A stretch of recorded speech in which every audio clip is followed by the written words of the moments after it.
Welcome back, True Seeker.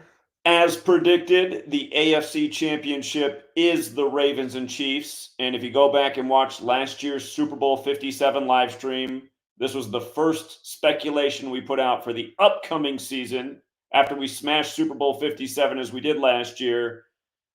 In that same stream, we talked about how next year, expect the Chiefs to be right back in the AFC Championship and likely facing the Ravens.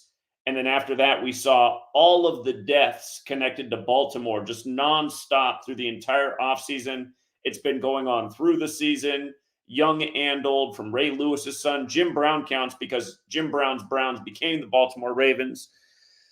But again, just such a predictable matchup. It's going to be the first ever Super Bowl on the 42nd day of the year. 42, the number stamped all over Black history, especially Black sports history. Of course, it's associated with Jackie, but it goes way beyond that. You look at the only Black quarterbacks to win Super Bowls in the NFL. First, it was Doug Williams, who put up 42 points in the game, had a record 4 touchdowns in the second quarter in that same game. Then it was Russell Wilson from the 42nd state, Washington State. And then it was Patrick Mahomes with 42 pass attempts. And then it was Patrick Mahomes again last year in Arizona, the last state to recognize MLK Day. And Arizona has that Gematria 42. And again, to date, so far in the NFL, the only Black quarterbacks to ever win Super Bowls have played for the Native American teams. The Redskins and Chiefs, obviously.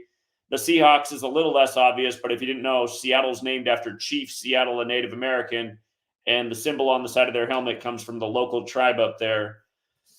But again, and I just want to go to how consistent the numbers are when you learn Gematria. Last year, we were talking about how the Super Bowl was set when Len Dawson died on Kobe Bryant Day. Len Dawson, the Chiefs' great quarterback, died on Kobe Bryant Day when Kobe's from Philly.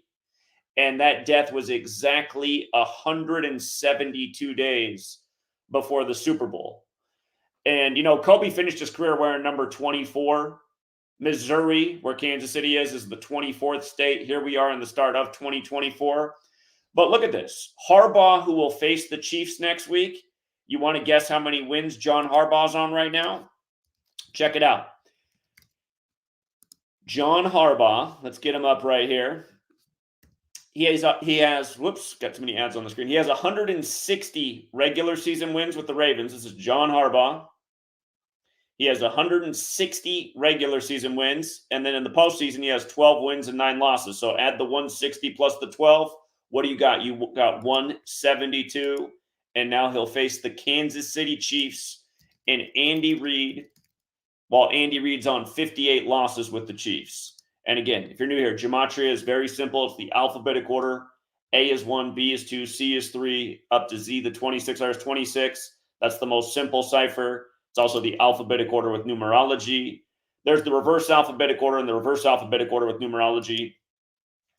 But the alphabetic order, Kansas City Chiefs, 172.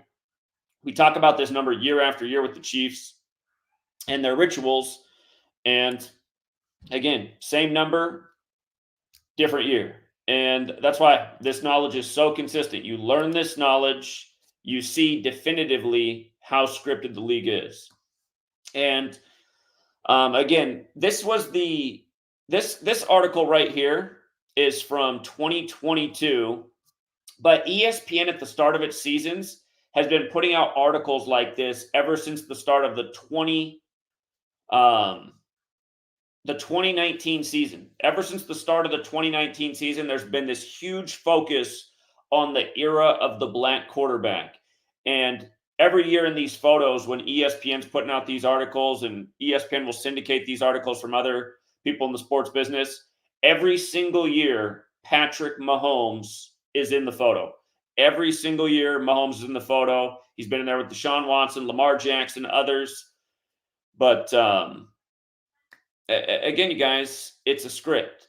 And, remember, just to take you back to last year was the 103rd NFL season, right? State Farm is 103. Last year was the 103rd season. Mahomes, doing the State Farm ads now for years, goes into State Farm Stadium and wins the Super Bowl. And he went into that game 10-3 in the playoffs.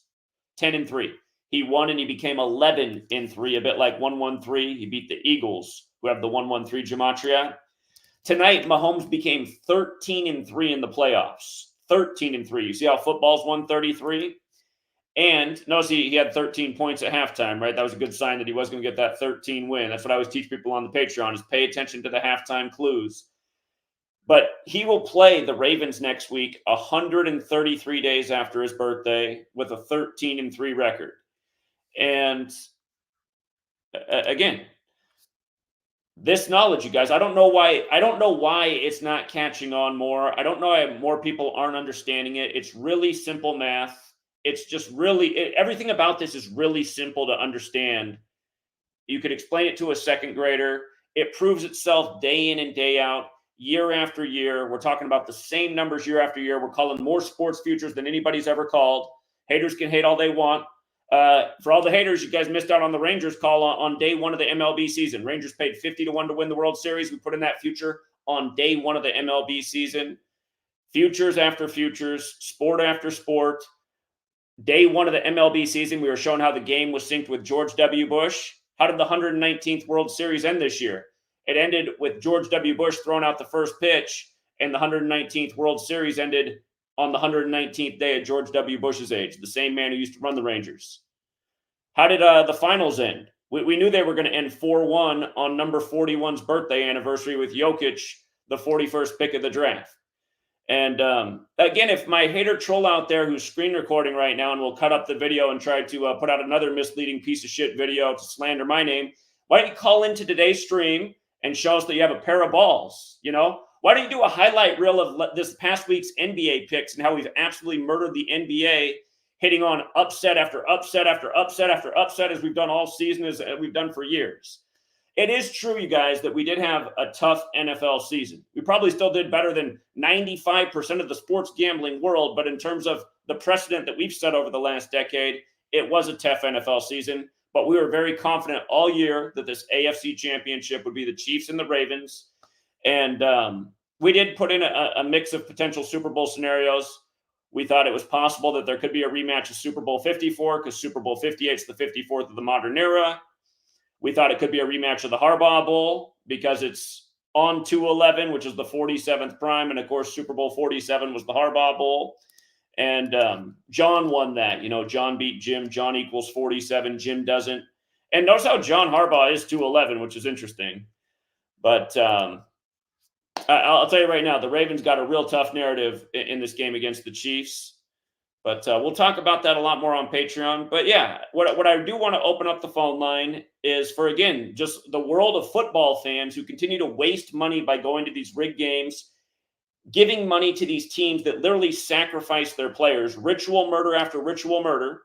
And that's not some conspiracy theory idea. That's a fact. All of the ritual sacrifice in the NFL is so obvious. And again, it's what we were talking about all offseason. It was just Baltimore death after Baltimore death after Baltimore death. Ray Lewis's son, Ryan Mallett, and many more. And it actually started more than a year ago with Tony Siragusa and Jalen Ferguson. And who can forget that same day that both of those dead Ravens were in the news on Jeopardy, the final question that night was about Edgar Allan Poe and the Raven, which the Ravens are named after. And again, this year was the 174th death anniversary of Edgar Allan Poe. You see how Baltimore Ravens is 174 in the most simple? Don't forget that Mike Tomlin got his 174th career win, beating the Ravens one day after the death anniversary of Edgar Allan Poe. Again, it was his 174th. So, but yeah, again, I just, what is it with people? Like, why are more people not grasping this knowledge? You know, I just, something just came up in my feed. I think it's a video game player showing people how to make a Totino's pizza, and it has like 10 million views. I was just like, why the hell is this in my feed? But then I clicked on it, I was just reading the comments. I was like, God, look at the way the world worships this man for making a Totino's pizza and putting extra pepperonis on it. And I just like, what is wrong with people? That's what people are into? Totino's with extra pepperonis? We're over here breaking down the code of how rigged the game is, from the sports game to the rigged elections to the news, and we're calling this stuff out in advance year after year. It's way more important than making Totino's pizzas. Case in point, did you guys see Ron DeSantis from Florida dropped out today, the same day the Tampa Bay Buccaneers got defeated? Look at this, you guys. Tampa Bay Buccaneers. You see how it has the 109 in the Gematria? They fell to 10-9 today. 10-9, right? Eliminated. And Ron DeSantis' full name is, or let me just pull up here so you can just see it, so you don't think I'm making this up. Ronald Dion DeSantis, right? On the same day, the Florida governor is out. Ronald Dion DeSantis, 109, right? Tampa Bay Buccaneers fall to 10-9. Year after year, we're showing you how it's all scripted together. The politics, the news, the sports. And again, it's because the same secret societies are controlling all these things. And for anyone who's like, oh, tinfoil hat. No, you're just a moron.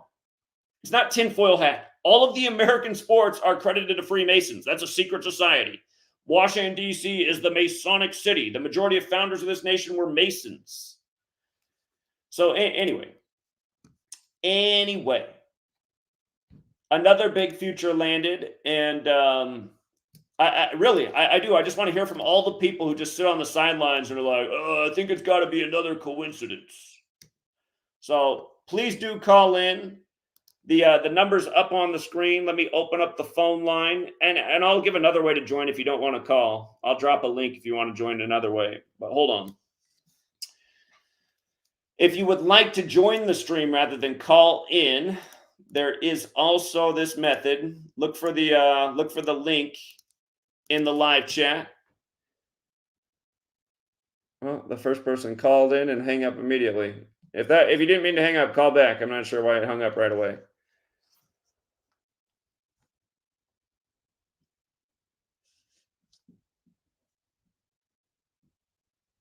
What's up, 908? What's up, Zach? Hey, thanks again for the shout out on your Amon-Ra St. Brown video. That was an awesome hit today. Thanks again for streaming earlier before kickoff. Yeah, he had good numbers, I thought, to score, and then you came in with the additional observation today, the first of the last 346 days of the year. And here's the kind of stuff we look at, you guys, for people who don't do Patreon with us. Amon-Ra St. Brown got his 22nd receiving touchdown today. Tampa Bay equals 79, the 22nd prime. But this caller called in and he said, hey, look, Amon-Ra's full name equals 346, and today's the first of the last 346 days of the year. And I said, yeah, that makes even more sense for him to score a touchdown. And sure enough, he got in the end zone. So, yeah, great observation. Yeah, and then another thing that I caught actually when it happened during the game was Josh Reynolds scored a touchdown today for the Lions. He wears number 8, and today was Jared Goff's 8th start in the playoffs. And it's the round of 8 teams, and it's also the 21st of the month, which is the 8th Fibonacci. And yeah, and again, the Tampa Bay went for 2 points for no reason, which caused it to be an 8-point game. So, yeah. 8-point game, yep.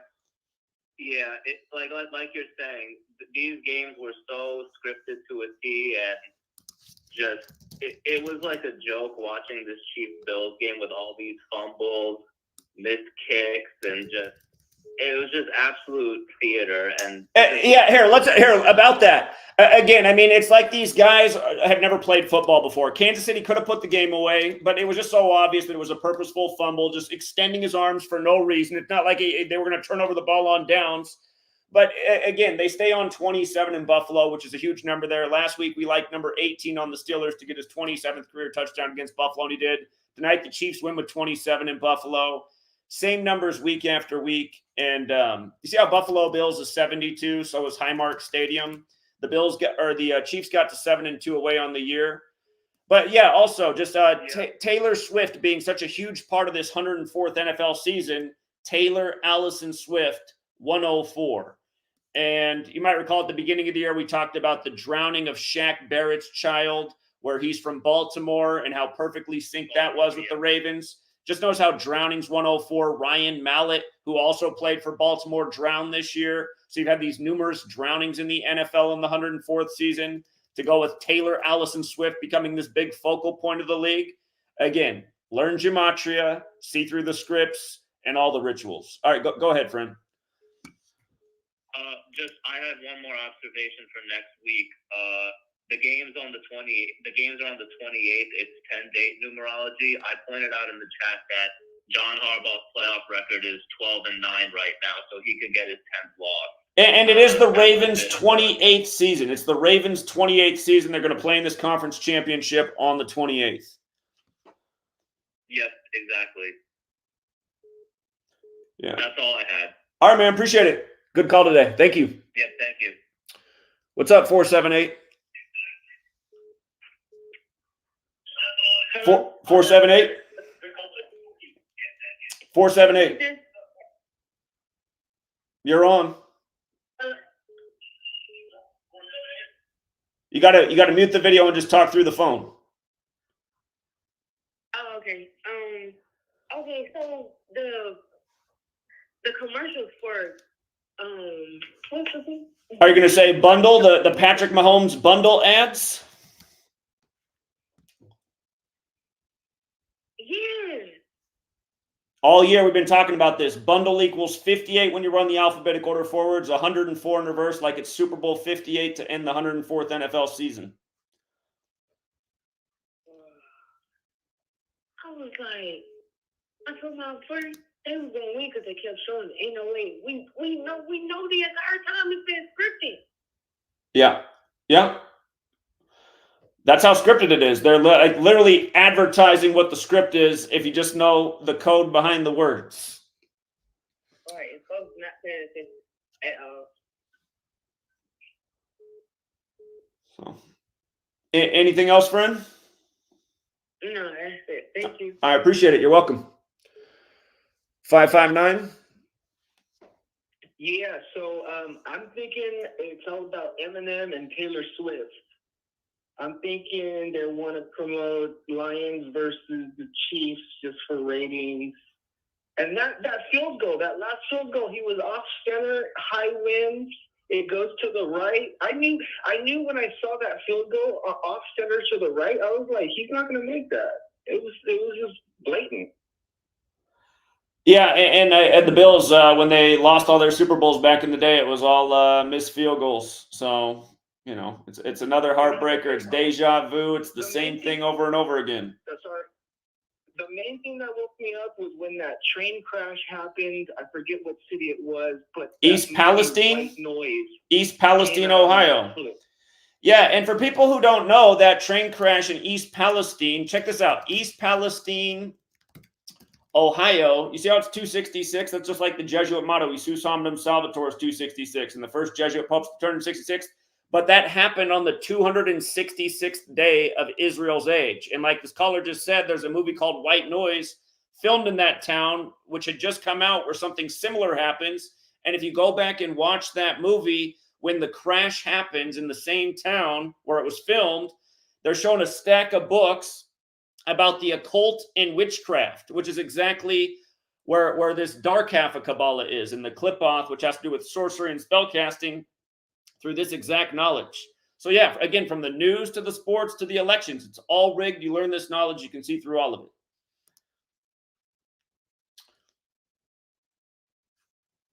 Caller? They hung up. Here, we got some people in the room. All right. Hold off on the phone calls. We're going to let these people who are on the stream get in first. Bread and Circus. Yeah, hello. Yeah, what's up? Yeah, so I've been doing this. I've been watching you for a while. I don't know if you see what I put in the private chat. Let me see. You said you noticed that Nikola Jokic got his 413th double-double against the Wizards. If you put in the calculator Denver Nuggets versus Washington Wizards, it equals 413. Interesting. You said you also noticed that Baker Mayfield had 74 interceptions for his career. And, okay, interesting. Okay. Yeah, so I'm trying to understand, like, how do I get better at this? Like, I want to. Like, I wouldn't get in the habit of writing out your own sentences, but again, just like stick to the actual things, like the team name. Like, again, Buffalo equals 27. Number shows up all the time in Buffalo games. Last week, we really liked number 18 again to get his 27th touchdown against Buffalo. This week, the Chiefs beat him with 27. So again, instead of writing your own sentences, just use the actual words that are associated with the teams, and just pay attention to the consistent patterns that unfold. Yeah, because I did the Denver Nuggets versus Washington Wizards, and then like just those two parallels just off rip, you know. And then the other one, like maybe you could say was lucky, but like I'm trying to like, do I just stick with the team names? Sure, but like so your other one where it says Baker intercepted equals 75, and he threw his 75th interception. I mean, that Yeah, I'd say that's just lucky. But like if he's playing on a date numerology that has 75 or a team that equals 75, there's a high probability he's going to get that 75th interception. Travis Kelce tonight got his 17th and 18th playoff touchdowns. Bills yeah. equals 18. So he got to 18 career playoff touchdowns against the Bills by getting those two tonight. Oh, okay, I see what you're saying here. Okay, so like, so the date and the name of the teams is like is basically like the main focus when you do on the calculator. Absolutely. Gotcha. Is there like anything else that you advise? Because like honestly, I Well, understand just like this I'm stuff saying is too, sometimes fickle. you got to look at the clues they're putting in front. Like with Mahomes, the stuff Yeah, they're doing with State Farm year yeah, in and year out is related to the season. Just like how all year the advertising's been about the word bundle. And yeah. again, bundle equals 58 forwards, 104 in reverse, 104th season, Super Bowl 58. Just like why they're giving you Taylor Allison Swift as like Mhm. the 13th member of the Chiefs this year, whose name is also 104. And you know what Gotcha. else stands out to me actually about her is her name Yeah, has the same numbers as Kobe Bryant's birthday, because Kobe's death has been highly connected to the Chiefs. Again, yeah, he died the Sunday before the Chiefs won Super Bowl 54, and his full name, Kobe Bean Bryant, is 54, just like how Super Bowl 58 is the 54th of the modern era. yeah. And again, they're putting up that Kobe statue on the anniversary of Derek Thomas's death, which will be 3 days before the Super Bowl, and Mahomes is trying to win his third Super Bowl since Kobe died. So Yeah. Wow. That's a lot of like. There's a lot of dots here. You're just connecting in my brain, like my brain right now. Like I'm probably one of the few that when you say like you guys need to wake up, like I'm fully awake. Like you know what I mean. Like I hear you scream it through these lives, and I'm fully there with you. I'm not one of those sheep, go with the crowd and eat the garlic bread and enjoy the games. Like that's not me. There's bigger well, meanings beyond all this. indeed, and it's to me, it's just disgusting to watch people still go to these games, and I just think like, how dumb is everybody? Like, how can you still be paying money to go to these games? Like, how obviously rigged is it? It's been so obvious for all of the 21st century, ever since 9/11 and the Patriot Act and the Patriots. But Yeah. yeah, as time's gone on, it's just gotten more and more obvious. The games look stupider and stupider week after week. And like the city of Detroit, I mean, that's a poor city, and they're spending a record amount of money for playoff tickets. It's just like, Yeah. God, I mean, just like taxing the poor. So Yeah. I mean, I anyway, still go to the games. Like, I still see it as entertainment. You know what I mean? It's still entertaining. But like clearly there's bigger meanings beyond all these little things. Like that's why my name is Bread and Circus. If you know about sure. the old Well, my juvenile. whole thing is, I think if you're awake to what's going on, you should not spend money at these games, because you're essentially giving your money to an organization that misleads everybody and is literally Yeah, killing people. There's a lot of ritual sacrifice for all of these leagues. And really. to me, it doesn't seem ethical to fund something like that if you're aware of it. Yeah. And also could you explain like the harvest of the energy? Like I never understood this terminology. I keep seeing it everywhere. Like they're harvesting the energy of the people when their team loses, like the home team loses, like tonight. Like you Well, know again, have you ever seen the cartoon movie that came out right after 9/11, Monsters Inc.? yeah. I know that. Like, yeah, yeah. They Okay, get but the if you go back and screams. watch that movie, you'll notice that they show like that whole lineup of monsters when they're walking. There's a big clock right behind them, and you can see the hands are on the 9 and 11. And that movie like literally came out like a week or two after 9/11. So it's That's like ridiculous. about harvesting people's negative energy right after 9/11. Yeah. Why do they do it? I mean, I could speculate on why they do it. I'm not them, but it's obvious that they like to keep people in a lower vibration. Yeah. I mean, look, the evil corporations that run this world, like the pharmaceutical industry, they make a lot of money off keeping people in a low vibration. Look at all the antidepressants and anti-anxiety meds that they're getting super Yeah. rich off of. Yeah. And so, I mean, on a certain level, that could be part of it. You got here Travis Kelsey's with supposedly Taylor Swift, and he's telling you to go out and get your jab from Pfizer. Yeah. So, I mean, there's a lot of different reasons. Does somehow Mm, do they channel this energy and it helps them maintain their power and control? I don't know, but if you think about it, at the beginning of the season, you got 32 happy fan bases, and by the end, pretty much everyone's disappointed except for one. So it's like yeah. it's a net loss for almost everybody who's invested. But Is it like I don't want to like I don't know if it's okay if we keep going or is there like a time limit I can be up here? well, you're a new person here. No, go ahead. What else is on Yeah. your mind? So like because the whole like I just keep seeing this harvest energy and also like I see that people constantly come at you over Twitter and it's just like this guy's like he's really telling you straight up how it is. Like you may have a Patreon and that's like it's you're entitled to that. You know what I mean? Like everyone's entitled to their way of living. It shouldn't be like, well, he's charging you, and it's like that doesn't matter. Like I don't know, I'm just voicing my opinion right now. Well, yeah, and anybody who leaves comments like that is just a crybaby loser. Again, I was here Yeah, every single day for 5 years for free. Every yeah, single day for 5 years, never charged anybody anything. Helped people win about what, like 30 different futures, huge payouts, 40 yeah, to 1 on the Cavs comeback when they were down yeah, 3-1. Changed a lot of people's lives, literally all kinds of positive feedback.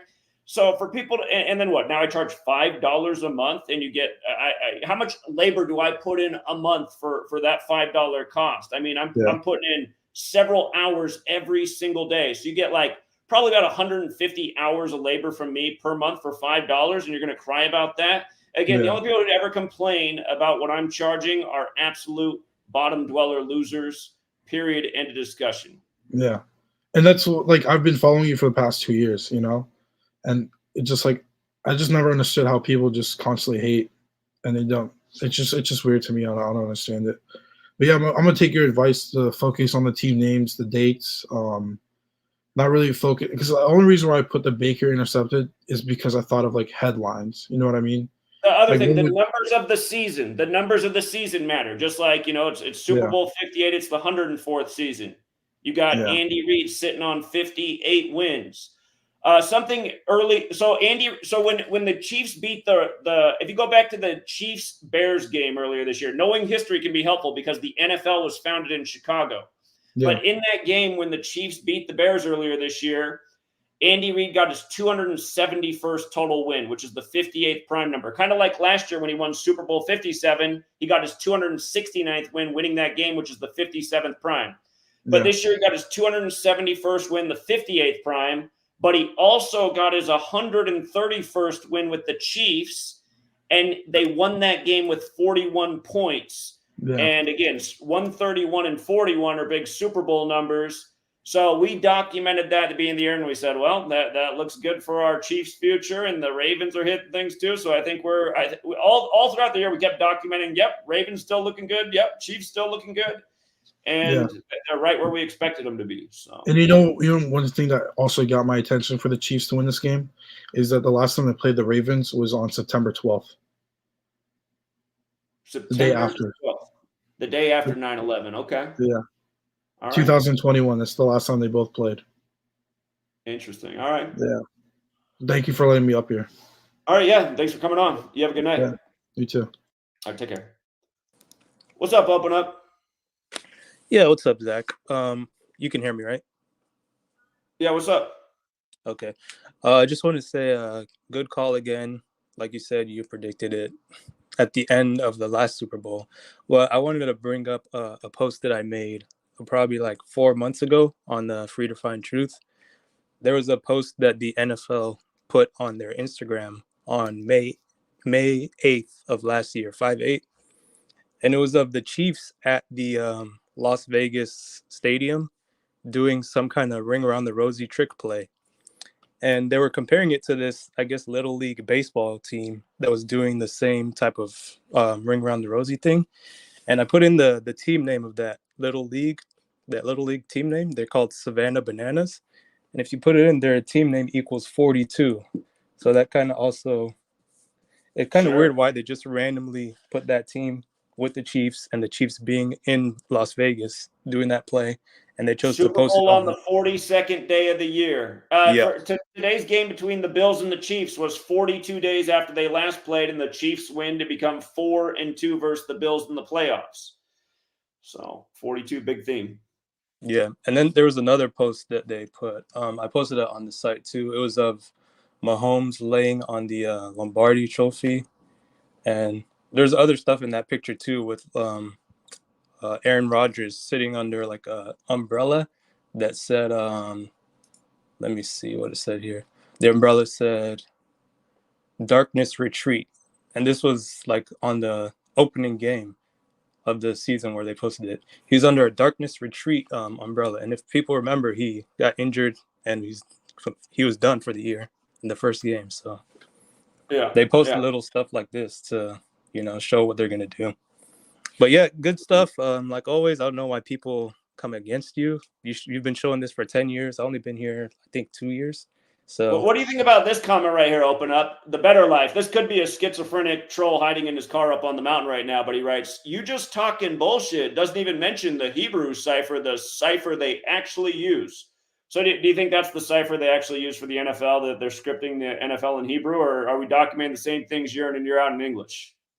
I mean, what language did he type his comment in? Yeah, in What English, right? language?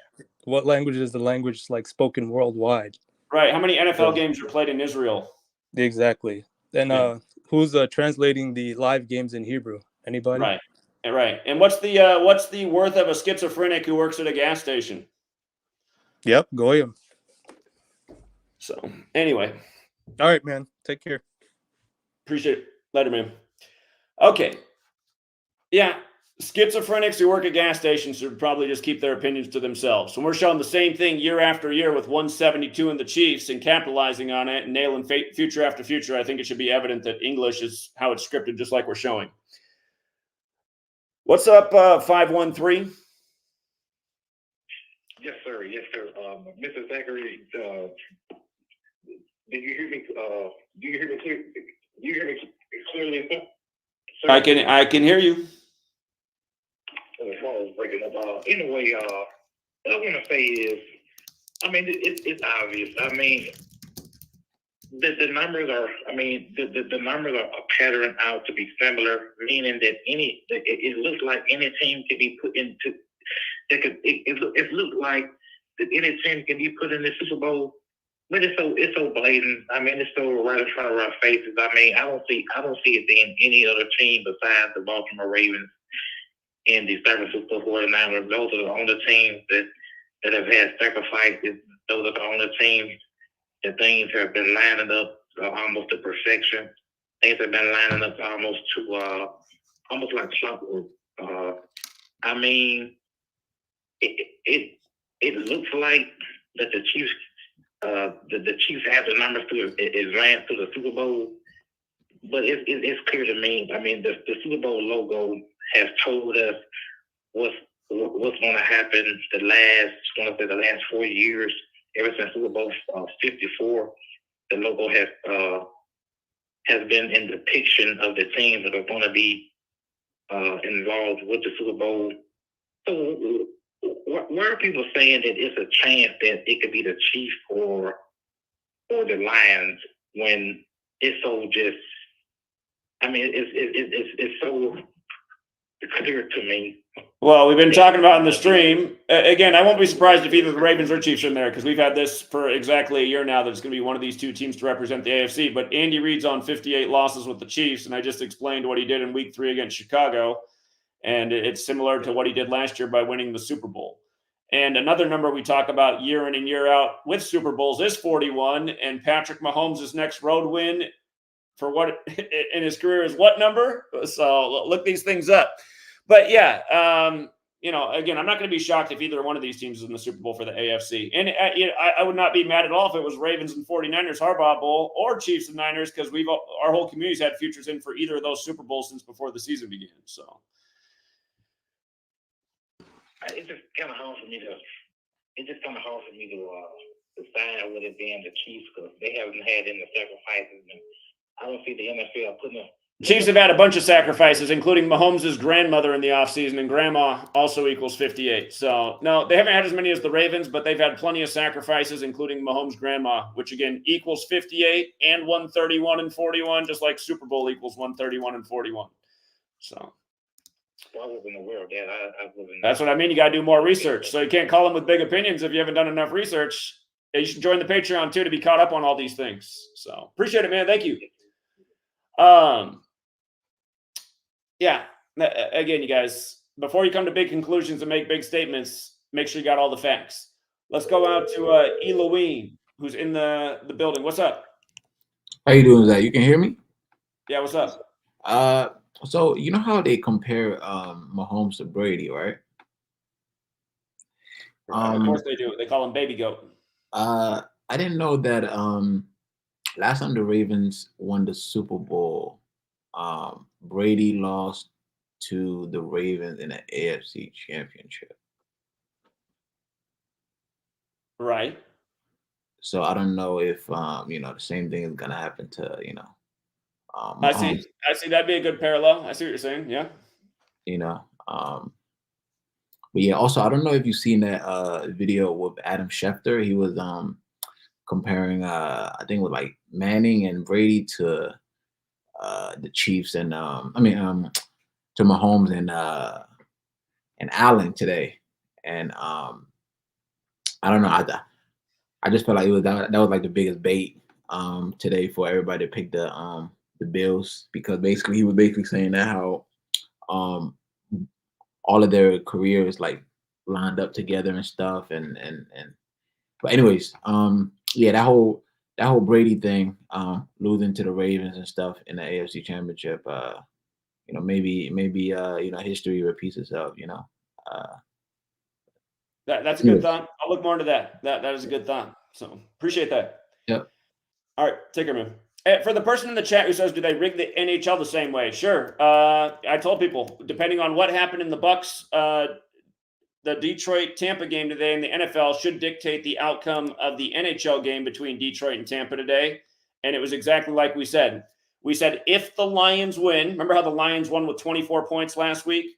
The Lions won again today. Knows Tampa Bay and Detroit were going to the NHL. I said if Lions win, expect the Red Wings to win and make both teams 24-24.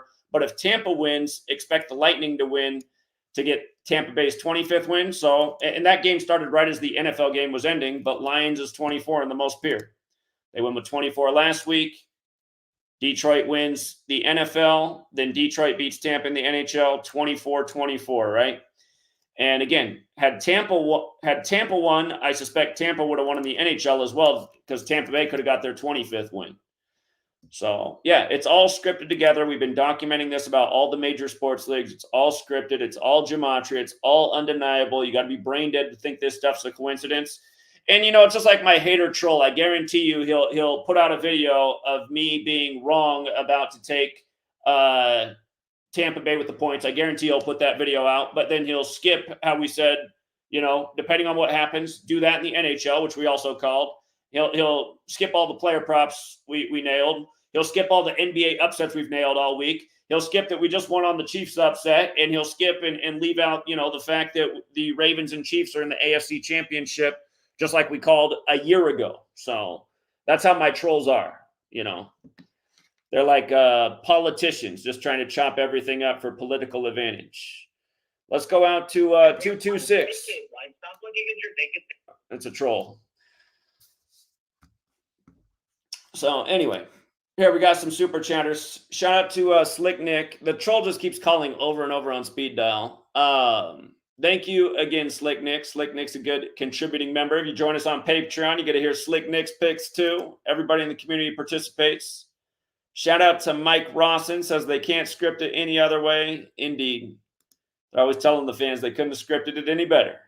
Shout out to Chris. He says San Francisco 49ers. No, it's not 146 in reverse. You guys, listen, Derek. Okay. When you guys use Gematrinator, you have to be careful because Derek's manipulated the calendar.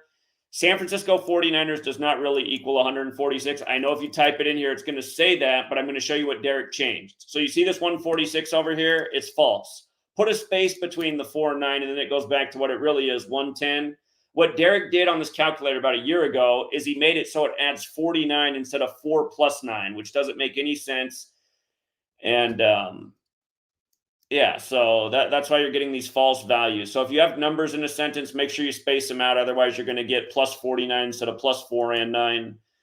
And yeah, we had somebody call in about that today, and I had to tell them why that's not the case. So, and I don't know why Derek changed that on the calendar. Derek makes up his own ciphers. Derek changes the name of ciphers that existed long before either of us knew about Gematria. Derek, again, he just in the time he's been here, it was nice that he made the calculator, but his contributions to the work have not been helpful.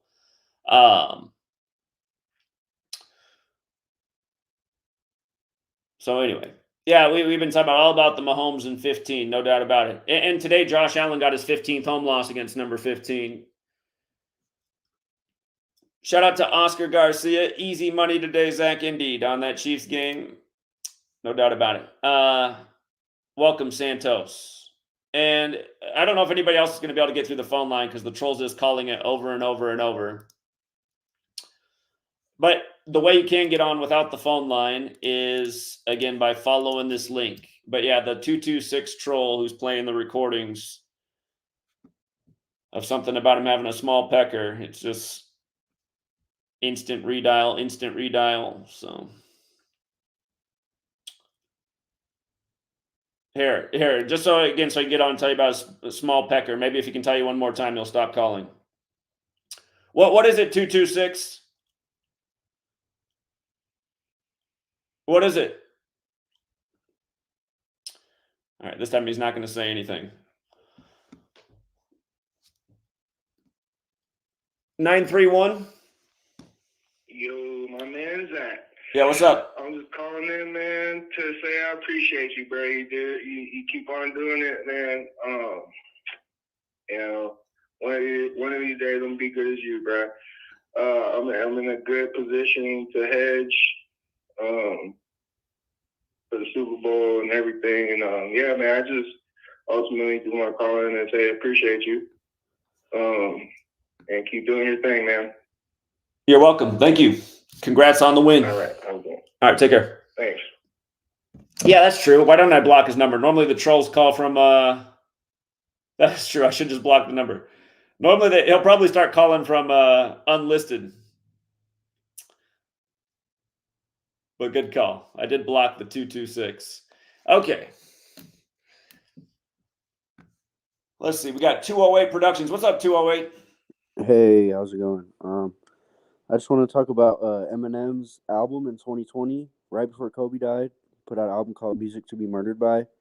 And I just looked. The album was January 17th, 2020. And then Jalen Ferguson died 126 weeks later in 4 days.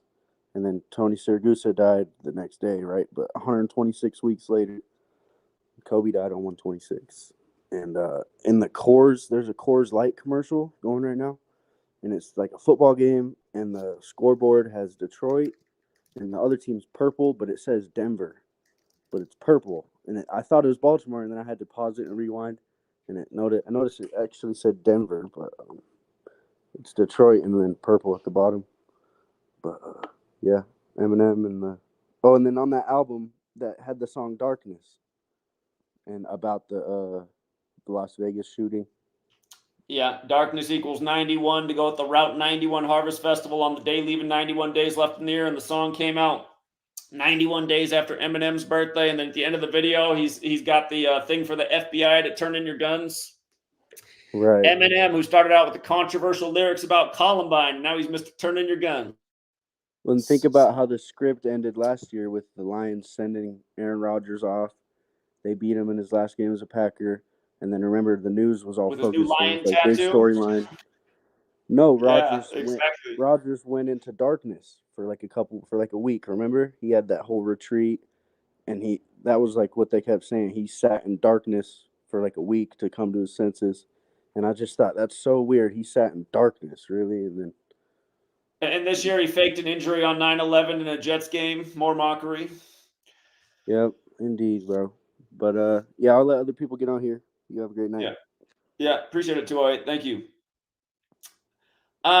For the people who leave comments in the chat that predictions are too vague, like what's too vague about saying all year that it was going to be Chiefs and Ravens? Because from the end of last Super Bowl through today, I've said the same thing probably 10,000 times. I don't know how it's too vague. You might be a little too slow, too few of an IQ. What's up, 904? What's up, man? Yeah, what's up? Yeah, you think they're gonna give Josh Allen like a Jim Kelly story arc?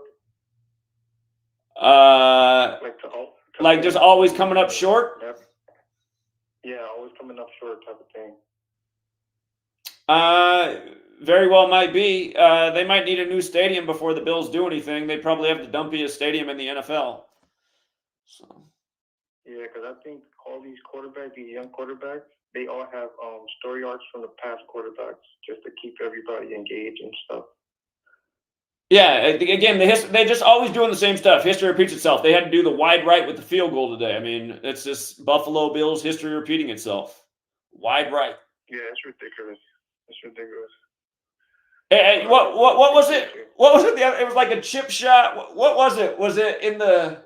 God, what? There was a chip shot field goal the other day, and it got missed, and I forget now, but it kept the score on the perfect number for the team, and it was like anyway, it's all a joke. So.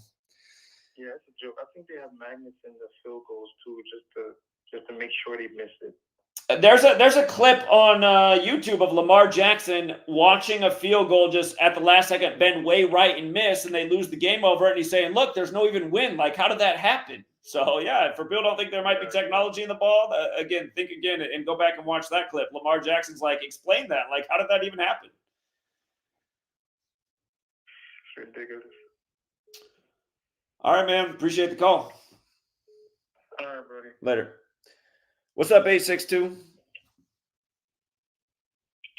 Hey, what's up, Zach? Yeah, what's up? I have something quick to point out. I didn't know if you saw the one news channel that had on January 18th, it was Vancouver Island News. They pointed out that Usher, Post Malone, slated to perform at San Francisco versus 49ers and Baltimore Ravens Super Bowl matchup on February 11th. So it's kind of like predictive programming there, where they had the Ravens and 49ers kind of beforehand. It was on the it was posted on the 18th. So I don't know if you guys get to look at that or seen it online. No, I hadn't seen that.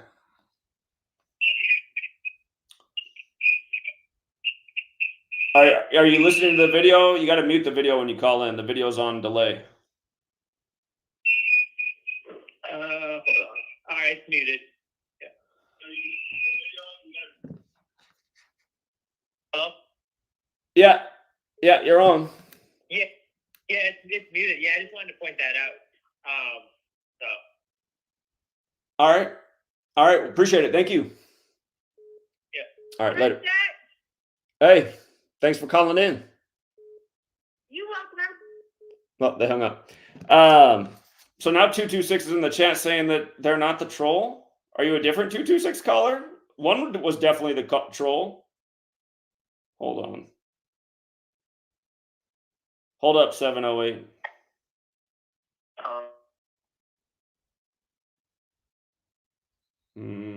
How do I do this? Shit, I'm hitting the wrong buttons.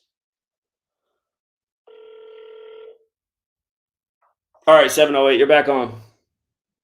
Yeah.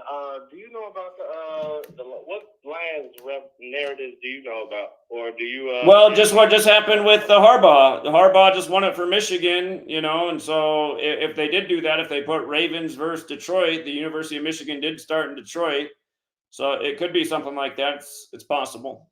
Is that all you know about? Do you know about Keegan Michael?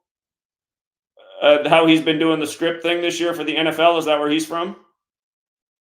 Yeah, he's from Detroit. I mean, he's from Michigan, and also his birthday is March 22nd.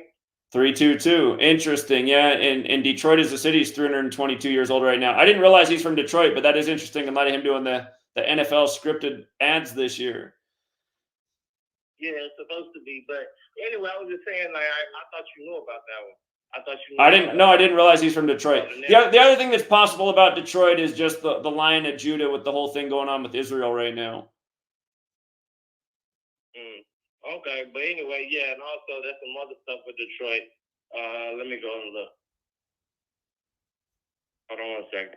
For the troll in the chat who just said I haven't said anything about Kansas City this year, that got you banned because that's totally false. Again, I pointed out as Super Bowl 57 concluded that the Chiefs would be the most obvious team to win Super Bowl 42 because they could become 4-2 in Super Bowls.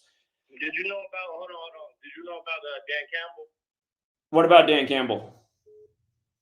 His birthday is 4/13, 104th day. Yeah, because he's born in a leap year. Yeah, he was born on the 104th day of the year. Yeah, and also it's the Lions 94th season. That goes with George Bush dying in 94. It's being the Skull and Bones ritual thing. Yeah, it goes with the Roman Catholic Church thing. Roman Catholic Church is 94 forwards, 104 in reverse.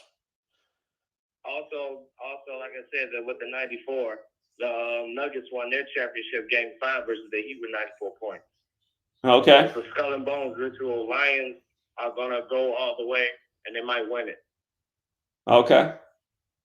They might be Baltimore and make it like a somewhat like a hardball ritual. So like one brother wins, the other brother loses. That's how it was in Super Bowl 47. So. Yeah, exactly. So this time the other brother won, and this brother gonna lose this time. And also, hold on, there's some more stuff. You know, the first game of the year was Lions versus Chiefs.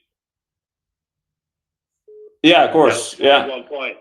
Yeah. Skull and Bones is 41. Yeah. We know that was the opener.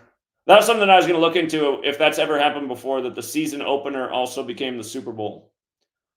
No, I doubt it. The Chiefs not going to beat the Ravens. They're going to lose. Well, again, I got to do more research on the game, but we're sitting pretty because we had futures in for both teams in the AFC, these two, before the season began. So. Yeah, but anyway, check into that. Keegan Michael doing those commercials. That was a big signing. He's also wearing the Lions colors.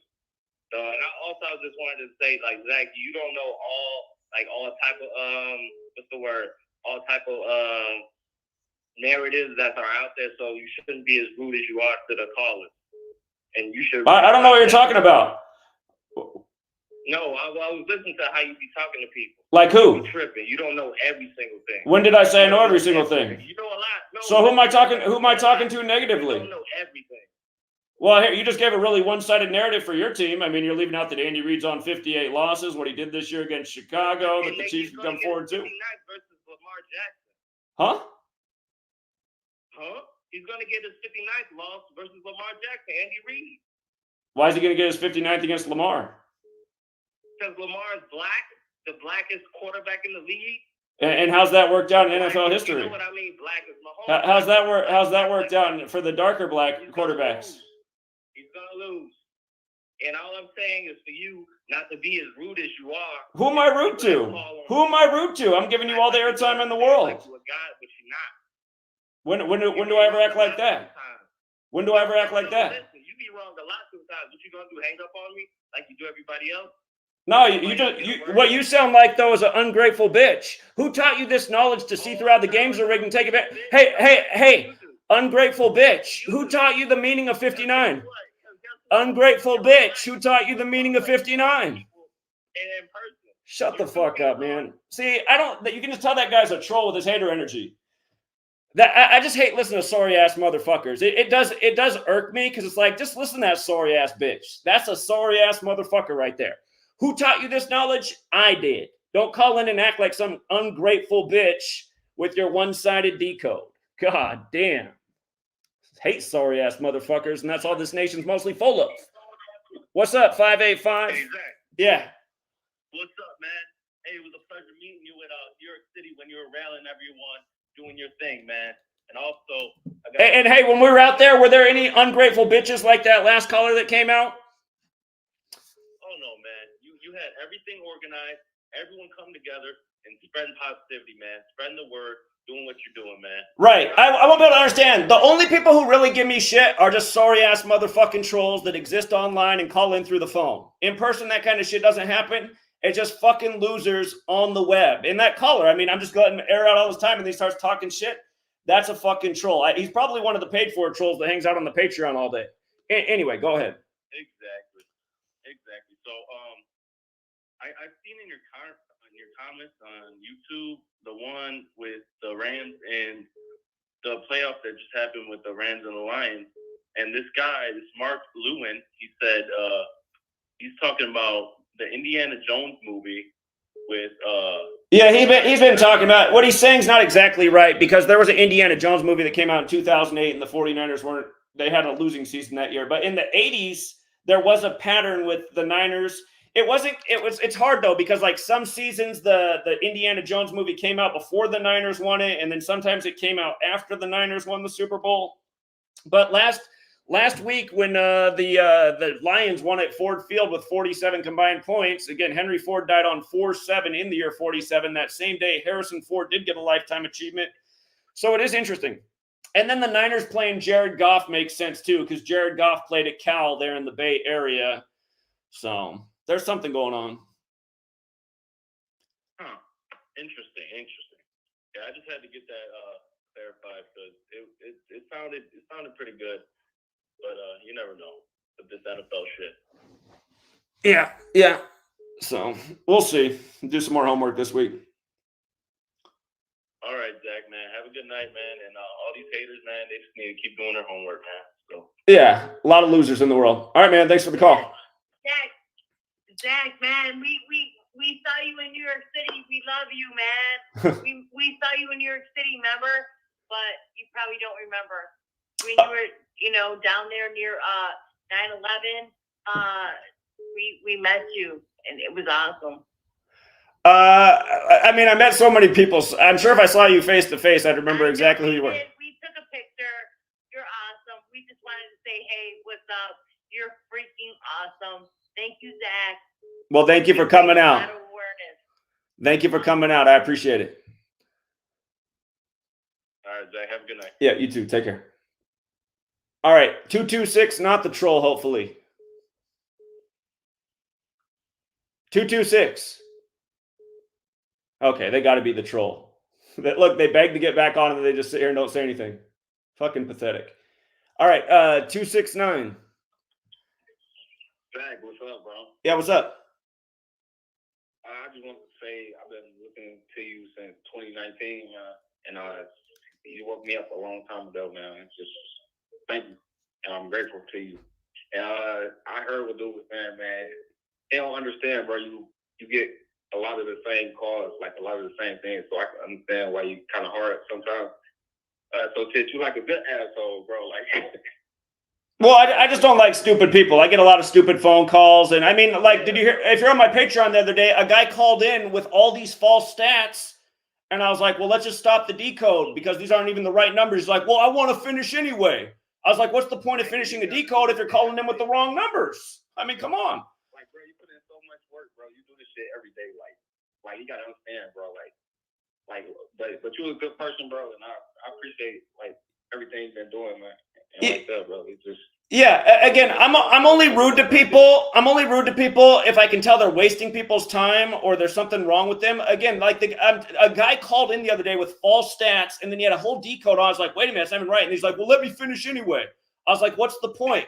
Then he's calling in the next day with more wrong information. These are the people who I get short with. It's like every time you call in, you're wasting airtime and you have bad information. So, man, they gotta respect the GOAT, man. Respect the GOAT. However the fuck you want to do this shit, bro, you can do it, bro. Like, it don't matter, bro. You respect this shit and lead this motherfucker. Because you're not going to get this shit anywhere else or the right information and none of that, bro. So, I just want to say, shit, keep doing your thing, bro. I've been tuning in for like 5-6 years, bro. Motherfuckers just not tuning in, but shit, like, I'm far as fuck, like, with this shit, kind of like you. So, yeah, thanks, bro. Well, you're welcome. I appreciate the call. Thank you. For sure, bro. All right, take care. 519. Hi, Zach. How you doing, brother? Can you hear me? I can hear you. Good, brother. I'm so sorry about everything before. I'm Rusty Shackelford in the chat. I'm 226. But I was calling you from a text now number to try to avoid the long distance charges, and you couldn't hear me when I was talking. So I really do apologize. I love your work. I just found you, and I just wanted to say thank you so much for the win tonight on the Kansas City Chiefs. I played everything. I just subscribed to the Patreon. You're the real deal. I had come across Gematria before throughout my searches and kind of everything as an awakening person, but nobody really kind of convinced me that it was legit before I found your work. And I just want to say I really respect you and I appreciate you. I'm so sorry for the confusion and all that crap. Not a troll. Really love your work, and I just want to say thank you so much. And my wife wants to extend her love to Sweet Lady. We both watch you together, me and my wife, and I just want to thank you so much for everything you do, man. Well, you're welcome. And I appreciate you clearing things up. Thank you. No worries, bro. Take care. Thank you. Yeah, you too. Have a good night. 206. Hey, Zach. Yeah. Hey, what's going on? Just, I'm a big fan of your show, man. Been watching this for a while, Elijah the Prophet. But a couple of things I noticed with the Super Bowl rituals. First one is Super Bowl 58, the 5 plus the 8 equals 13, Brock Purdy's number. And ironically, Chiefs won tonight. The Chiefs beat the Niners in the Super Bowl a few years ago. Final score was 20-24. But this might be the year where actual 49ers win this year when they go to the Super Bowl 24. So just something I was just following about. And speaking of 24, again, Missouri's the 24th state, and the Lions are the 24 team, and the Niners are on 24 playoff losses right now as they'll face the Lions. So right, it's all 24. I was thinking that they probably there's some kind of thing to that or whatnot, but it's somehow Niners get to the Super Bowl. I think they'll win it this time, and they started off in 23, so McCaffrey being the MVP of the game. Yep. That's true. But yeah, I just wanted to call, man, and say I appreciate your work, and it's helped me tremendously. And man, I heard the other comments about the other guy. There's some people who are haters out there. They don't know how to, be grateful for the information you give. But big fan of your work, man. Appreciate it. God bless, man. Yeah. Thank you, man. Appreciate the call. Absolutely. All right, take care. But yeah, just same numbers over and over. Learn the numbers. And that's why, like if you got beat in the Bucs Tampa Bay game earlier, you just rebound with the advice. We knew that if the Lions won in the hockey game between Detroit and Tampa, Detroit Red Wings would beat Tampa Bay Lightning to get to 24-24 or put both teams on 24 wins. Exactly what happened. 202. Hey, Zach, I'm calling from the Masonic City. I just want to, I know everybody's been talking about the Super Bowl, logo and stuff, but I just found something very interesting. If you put the color red and blue, let's just say hypothetically, it's the Chiefs and Lions, if you put the color, you mix it together, the color red and blue, it actually turns out purple, like the logo. So I just find that very interesting, with all the Lions connection that you guys are saying, that it could be Chiefs and Lions in the Super Bowl, but I don't know why everybody keep mentioning these teams with white quarterbacks winning. I mean, guys, it's the era of the black quarterback. I definitely think that, and plus it's on the 42nd day of the year, so definitely going to be a black quarterback. And I still feel like that that whole Native American theme probably just and plus, I mean, the stuff they've been doing with the Chiefs all season. I mean, early in the season they were making the Chiefs look so mediocre, and then all of a sudden they're turning up, and plus this whole Taylor Swift shit, I genuinely think that like the other callers said, they're gonna pull the rug on everybody, and the Chiefs, Mahomes might win it again, But yeah, I just found that interesting that the color red and blue, together it makes up purple like the NFL logo. But anyway, that was all. All right, appreciate it. Thank you. Let's see. It is. I mean, the one thing is the media has been calling attention a lot of the last 2 weeks about the pattern of the color in the Super Bowl the last few years. So it's like, are they baiting people right now? But that was definitely something we started talking about as soon as they put out that logo a year or so back. Here we had this person join the stream again. Did you want to say one more thing on the stream? That was just me that just called. Oh, okay. Yeah. Also, what do you think about the profile picture? Think about what? My profile picture on here. Yeah, I don't know what it's about. It's Donald Trump and Joe Biden kissing his.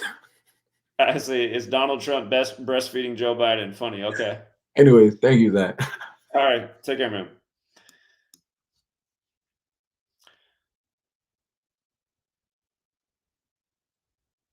I don't remember the story about Mahomes' brother. I'd have to go back and look at that.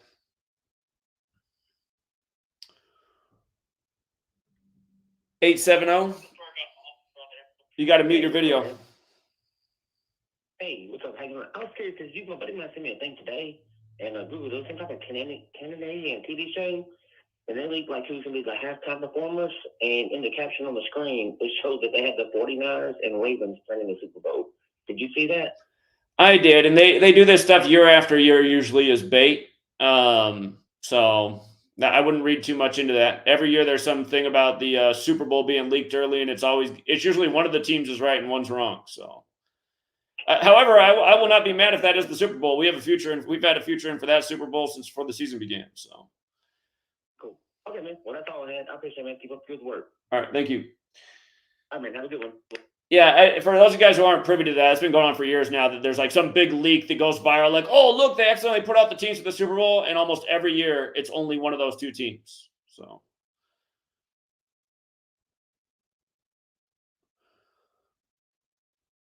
$954.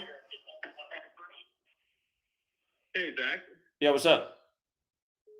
Hey, I'm sure I know you already know this, but maybe some people will find it interesting. In The Dark Knight Rises, the last of the Batman trilogy, when they are at the football game and blow up Suite 322, the Ravens are the team that's kicking off. Or the kicker's name is Ravenstall, right? Return. I thought that was really interesting, considering we're in Yale's 322nd year this year. It's just for all the things for people to know about movies in that piece. Again, in the film, The Sum of All Fears, they're at a Baltimore football game when the stadium explodes as well. And then the film Black Sunday, which is about the Super Bowl getting attacked. The fictional Super Bowl in that movie is Super Bowl X. X is the 24th letter. Here we are in 2024. And that movie won the Edgar Allan Poe Award, and it came out in 1977, which was the year of the 58th NFL season. And, of course, Baltimore does equal 58.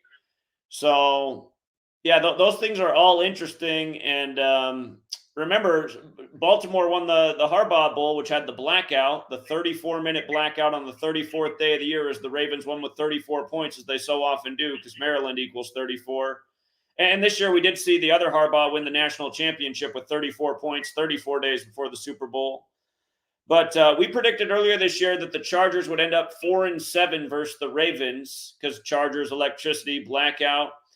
And they did. The Chargers became 4-7 versus the Ravens, like the Ravens won Super Bowl 47, the Blackout Bowl. And then right after Harbaugh won the championship, he went and interviewed with the Chargers. So if the Ravens are in the Super Bowl, make sure you got some batteries, some candles, some first aid, some dry food, some water, not too much, maybe a generator so you don't lose everything in your fridge and freezer. For people who don't know, what's his name? Tucker Carlson, he just did a broadcast on January 13th, which can be written 13/1, like 131, like Super Bowl's 131, saying the grid is going to go down soon. And the city of Portland, Oregon, where I'm from, they had a blackout for 5 days. They were without power that started the same day Tucker Carlson did that broadcast. So we'll see. But yeah, absolutely incredible knowledge. It's really, really, really good. And also, one thing is I do tune into some of the Trump rallies just to see what the hell he's saying. And every single day this past couple of weeks, he's like, And, because we have all these people coming in the border, across the border, there's going to be a terrorist attack soon. I'm just like, Jesus Christ, are they going to do the Super Bowl, like, actually, after doing it in all the movies and shit?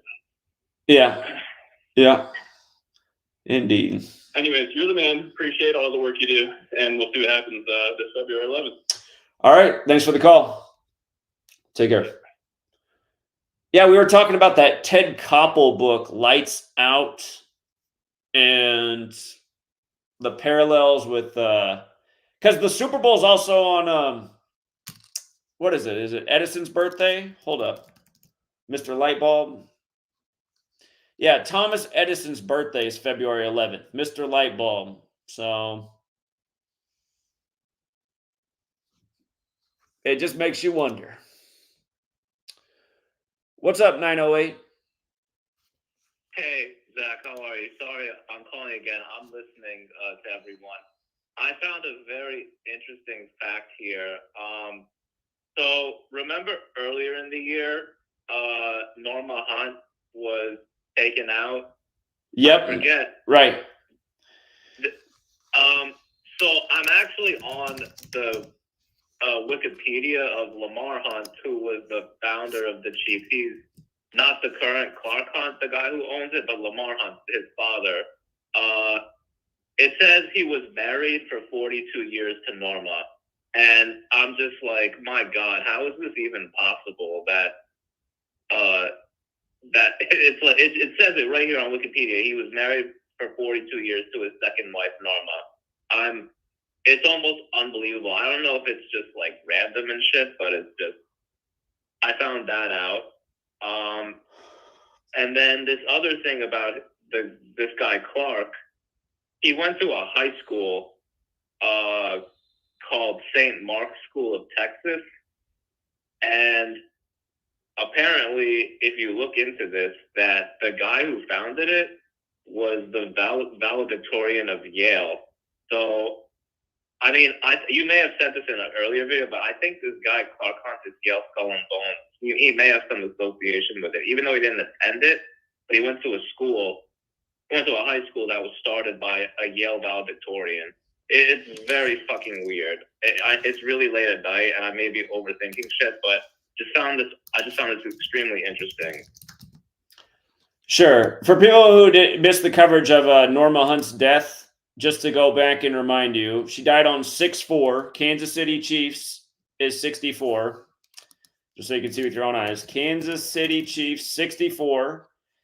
And she died 112 days after the Chiefs won the Super Bowl. Chiefs alone has the 112 when you run it in reverse, like Super Bowl. And don't forget the year that they won Super Bowl 54, it was 112 days after the episode of Ballers where The Rock buys the Chiefs. But, of course, this year the date of the Super Bowl can be written 11/2. But, yeah, for the person earlier who said there hasn't been any sacrifice to the Chiefs, there's been at least a few. And this was one of them between that Super Bowl and this one. So, yeah, and also, again, it just seems like, every time we look into this stuff, it's just like, what are the odds that this is the case? And then this isn't anything to do with the Jesuits or anything, because it's a public high school, but Andy Reid went to John Marshall High School. No, sorry, never mind, scratch that. John Carroll's the Jesuit school. No, and then I know this has nothing to do with it, because we even said this last year, but Clark Hunt is 58 years old right now in Super Bowl 58, even though he's like basically born the year the Super Bowl started. That doesn't really count. But yeah, no, it's very interesting how, like, the Ravens, we spotted these deaths from the very beginning, but it's very scary given, Gronk in the Frito-Lay's commercial, the Chiefs colors popped out of the bag, and I'm definitely going to be hedging that future for the Ravens and taking Chiefs money line next weekend, because again, I mean, we've been on both these teams all year. I'm surprised you haven't had these futures in since before the season began, because we've been saying it's Ravens or Chiefs all year in the AFC. So, yeah, no, I mean, it's just unbelievable, like, how they do this. It's like we're right on top of it, but it's like it's like, what are they really like? What's the end game between now and February 11th, and what's gonna happen? So we're gonna find out, like you said. But I just wanted to chime in and say like those few facts that I found. But that was it. All right, appreciate it, man. Thank you. Yep, thank you. I want you guys to see this too. So notice when Patrick Mahomes' grandmother first died, supposedly the story, her name was Debbie Martin Gates. I'm going to show you how this story's changed. That's not even her name anymore. But when the news first broke of Patrick Mahomes' grandmother's death, it was Debbie Martin Gates. Notice how her name is the exact same as Ritual Sacrifice in 3 out of the 4 ciphers. And she supposedly died April 26, 73 days after he won the Super Bowl with 73 combined points in it. And watch, we'll look at what the grandmother's name is now. What's up, 208? Hey, man, first time I ever called in anything. Anyways, my buddy has been watching you for almost like, what would you say, like 4 or 5 years now? And he's been introducing me into the whole like gematria and the whole aspect about it. But where I'm still kind of lost is I was just wondering if you'd be able to answer this for me. Like, is it just like numbers being put out there as like a trail for us to follow? Or is it like, is there actually like a concept on why they're being put out there? I think I just lost my whole wording. Yeah, it all comes from Kabbalah. Again, the text in Kabbalah, the Book of Formation, it's not that long. The opening paragraph says, God created the world with numbers, letters, and words. So that's where this study comes from. And again, it seems like the way the Kabbalah plays God, because they do everything numerically. Again, Albert Pike in Morals and Dogma wrote that Freemasonry is based in Kabbalah. Freemasonry, modern Freemasonry, is created by the Jesuits. The calendar we're on was created by a Jesuit. The oldest English script was at Catholic. So I've just been putting all these pieces of the puzzle together, and it's very obvious if you follow this knowledge that sports games are rigged this way, elections are rigged this way, news stories are contrived this way every single day. And as for why they do it, again, my simplest explanation is they're playing God. But also, I think there is something about sorcery and spellcasting through this, because if you read more about it, there's a dark half of Kabbalah, and it's called the Clip-Off, and it's about having influence over others. And you study things like Hermeticism. In Hermeticism, it explains that every single thing that exists has a vibration, and if you know how to use those vibrations, you can use those vibrations to have influence over others. But again, I wasn't raised in the Kabbalah or the occult, so I only understand this from researching it and looking, from the outside in and understanding it more as time goes on. So I can't answer all the questions, but I can assure you, if you study this knowledge, you'll see this is the way the game's rigged. So. Okay. Well, thank you for your insight. I really appreciate it. Yeah, no problem, man. Bye. All right, see it.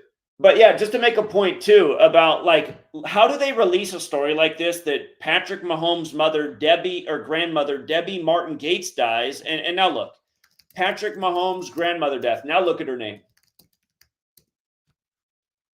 Now it's Debbie Bates. Now it's just Debbie Bates. Before it was Debbie Martin Gates. No. Now it's Debbie Bates Martin. It's Debbie Bates Martin. So it's just like, what is going on? What is it? And again, where are these athletes really coming from? Is it all fake background? Does Patrick Mahomes even have parents? Is he a test tube baby? Anyway, 862. 862. I have a question, Zach. Yeah. I have a question. Can a lottery be rigged as well too? Sure. Yeah, because I know a person that played a lottery and like they will play 702 and then sometimes pick 3207 will come out. Sure. I remember Shark in New York, who's one of our followers. He was saying last year on 9/11, he was filling the numbers 102 with Al Qaeda, and those came through on a pick 3 or something, and he won a decent amount of money on the lottery. So if you know numbers that are associated with dates, they can show up. Oh, thank you. Okay. But you're going to have to, it's not an easy thing to do. You have to have enough information, but yeah, there's obviously something to the lottery as well. So. Okay, thank you. All right. Yeah, you take care. What's up, 661? Hey, Zach. I don't follow the sports that much, but I do contracting work in LA, and I go to a lot of high-end places. And one place I went to recently was the Glazer family house. Are you familiar with the Glazer family? Yeah, they own the Bucks and the European team over that plays football overseas. And that year that the Bucks won the Super Bowl, their European football team also won the championship. Yeah, and the European team is Manchester United, right? I think so. Yeah, and their mascot is the Red Devil. Okay. Well, okay, so if anybody questions whether these people are like straight up Luciferian, they need to know these people. So at their mansion, at this huge palatial mansion in Beverly Hills, they have like a pool house, but it's got a pyramid on a capstone of a pyramid on the top. And then they have this statue. Must have cost like, I don't know, $50,000, $100,000 for the statue. And what it is imagine like a really gothic looking handshake, two hands shaking hands, but they're doing a Masonic token, which is called the sign of the nail, the sure sign of the nail. And what that has to do with is, it has to do with Satan, because they call their nickname for Lucifer in the Masonic Luciferian Brotherhood is the nail, as in the nail that nailed Jesus to the cross. And imagine like a really decrepit looking, like twisted looking two hands coming together, all gray, gothic looking, giant hands. And your forefinger is touching the wrist of the other hand, like where the nail spot would be, where they crucified Jesus. So I know these people are actually satanic, whether we believe in it or not, or it doesn't matter. I know firsthand. I drive by the Masonic Lodge on Wilshire Boulevard. It's catty corner from the Iraqi embassy. And everything that's out there, if you know how to read the symbols, has meaning of this whole new world order that they're putting on us. And at Christmas last year during COVID, they had outside the Masonic Lodge, they had a giant gold crown of thorns. That was their art piece during Christmas, a giant gold crown of thorns. So whether you're Christian or not, whether you believe in all this stuff or you think it's mumbo jumbo, it doesn't matter, because the people that we're going against, that are coming against us, they are into this stuff, dude. So that's my only take on the sports thing. If anybody's questioning whether this stuff is fixed, rigged, whatever, you've proven it time and time again with the Gematria, but there's symbolisms everywhere. Here, I got it. Super Bowl 55 was like the most satanic thing they ever did at halftime. And just to remind people, The Weeknd was performing and he came down with glowing red eyes. Satan equals 55. But he also literally flashes the word Satan at his concerts. So yeah, I mean, it's obvious that the cabal is definitely satanic. Hold on, I'm pulling up this old post. Okay, so here's The Weeknd, and he flashes this quickly, like on the screens at his concert, Satan. And again, he was the Super Bowl 55 halftime performer. Satan's 55. He came down like a fallen angel, like Satan falls from the sky. Fallen angel 55. And again, that in the Bible, it's Luke 10:18, where Satan comes down like a lightning bolt. By the way, lightning also equals 55. But again, that's why they had the Event 201 simulation for the big pandemic on 10:18. And yeah, on and on and on. So, I mean, there's a million different ways to see. You don't have to go to these people's houses and see what they got in there. I mean, the signs are everywhere. And again, we're showing you, I mean, and what is it not satanic to human sacrifice people over and over for these sports leagues and elections and all the stuff we're documenting? I mean, you got to be brain dead to see that this stuff's not completely evil. But anyway, appreciate the call, man. Thank you. Thank you. International +47 dialing code. Yeah. I just wanted to correct the caller who called in about 20 minutes ago. He said the Super Bowl 2 years ago that San Francisco 49ers lost 20-24. The final score was 20-24 against the Chiefs. But the Chiefs scored 31 in that, didn't they? The Chiefs scored 31. the Chiefs 31. He said the final score was 24-20. He said. Yeah, he must have got that wrong. I remember the Chiefs scored 31. Chiefs equals 31. Yeah, because I Googled, I was like, what was he talking? I tried to Google it. I remember watching that. No, it was 51 point total. So I just had to correct it because I just couldn't understand what he was trying to get at with that point. But also, do you think it's any chance that it will be as like a lot of people are on the 49ers this year? Like I've seen all over the place. Do you think the 49ers are bait and it will be the Lions? Because the Lions, just because the Cowboys are out there with the color scheme in Israel and the Lion of Judah and all the. I'll look at it more on Patreon this week. I'll do. I haven't decoded next week's games, but we did talk about how the Niners are on 24 playoff losses and Lions equals 24. So did they stay parked there in 2024 and make it into the Super Bowl? Yeah, perhaps. I mean, the Niners looks like. Unfortunately, I hate the Niners, but it looks like they are going there. But they can do whatever they want. It's all scripted, anyways. Sure, indeed it is. Okay, I just wanted to correct his point because it was wrong. So that's why I called. So have a good one. All right, appreciate it. Yeah, thank you. Later.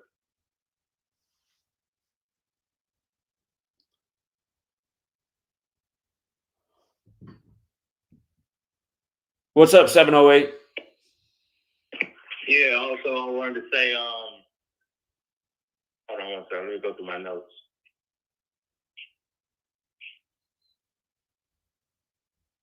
Give me a second.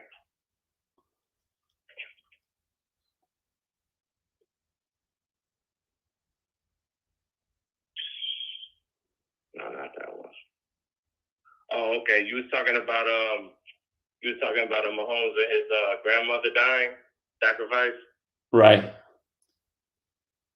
Usually, like Jim Brown died for the Browns, and they didn't do nothing for him. So what makes you think Mahomes would Hold on. Jim Brown, hold on. They didn't do nothing for the Browns. The Browns going to the playoffs is like winning the Super Bowl for that franchise, first of all. Jim Brown equals 104, dies before the 104th NFL season. And no, why are they out the playoffs? Why are they not? They don't have to win the Super Bowl. They don't have to win the Super Bowl, but they had a very good season, the Browns. And you know who else had a good season was Baker Mayfield. Are you the same troll who just called? Are you the same fucking troll who just called in a minute ago? You are. I recognize your voice. It's the ungrateful bitch just called back in. Just a dumb motherfucker. Baker Mayfield's also connected to Jim Brown. The year, remember the Browns were on that super long losing streak, and then they finally ended it by beating the Ravens in Baker Mayfield's first action. We had that upset called, and that was a big payout that night, and that game was synced with Jim Brown. Baker Mayfield started with the Browns, for people who forgot. But yeah, again, there's ritual sacrifices all over the league. Not every team connected to ritual sacrifice can win the Super Bowl every year. We're showing this year in and year out. But for the Browns to even make the playoffs, again, they hardly ever go to the playoffs. So here, we'll let the ungrateful bitch back on. But first of all, answer this question. Why are you such an ungrateful bitch calling into my program with such hater energy? Can I answer? Yeah, please answer. Okay, I wasn't a hater bitch. I was telling you how you talk to people is terrible. Give me an example. Give me an example of who I talk terrible to other than shitty people like yourself. You won't let me finish. That's all. Can I finish? Hello? You're on. Hang up on me? You're on, dumbass. Okay, like I said, when you talk to people on here, you talk like you're a god just because you found the knowledge. You already said that, dumbass. Give me an example. Give me an example of where I'm rude to anyone other than little bitches like you call in with your hater energy. How is it hater energy? Man, get the fuck out of here. Don't you just hate listening to dumb motherfuckers like that? God, what a fucking troll. How's it hater energy? After I let him go on with this bullshit long diatribe, then he's... God, just waste everybody's time. Exactly. Feminine man. God, fucking loser.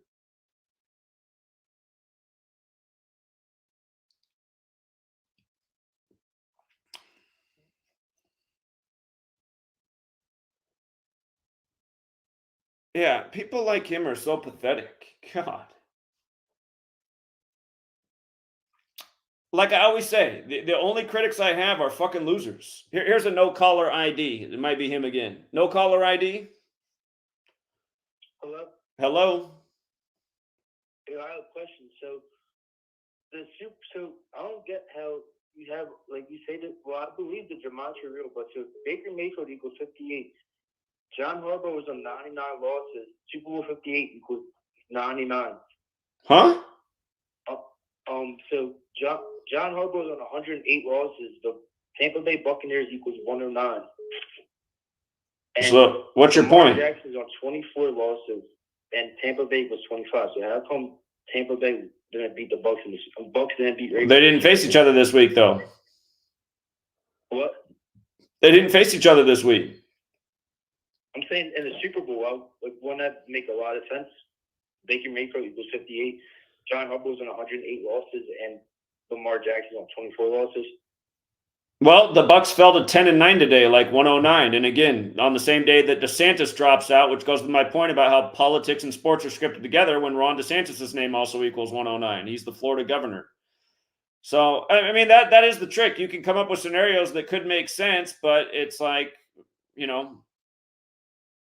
So, is there an exact science to it? Because I'm in your Patreon, but it's hard to win. But you do get some good picks. If you get Falcons to win exactly by 2 against the Buccaneers earlier in the year, I want some money off that. But it's hard to win, predict consistently. So what's our pick percentage in the NBA this season and for the last week, for example, with how many big upsets we hit? I mean, you can use the knowledge and win consistently as we do.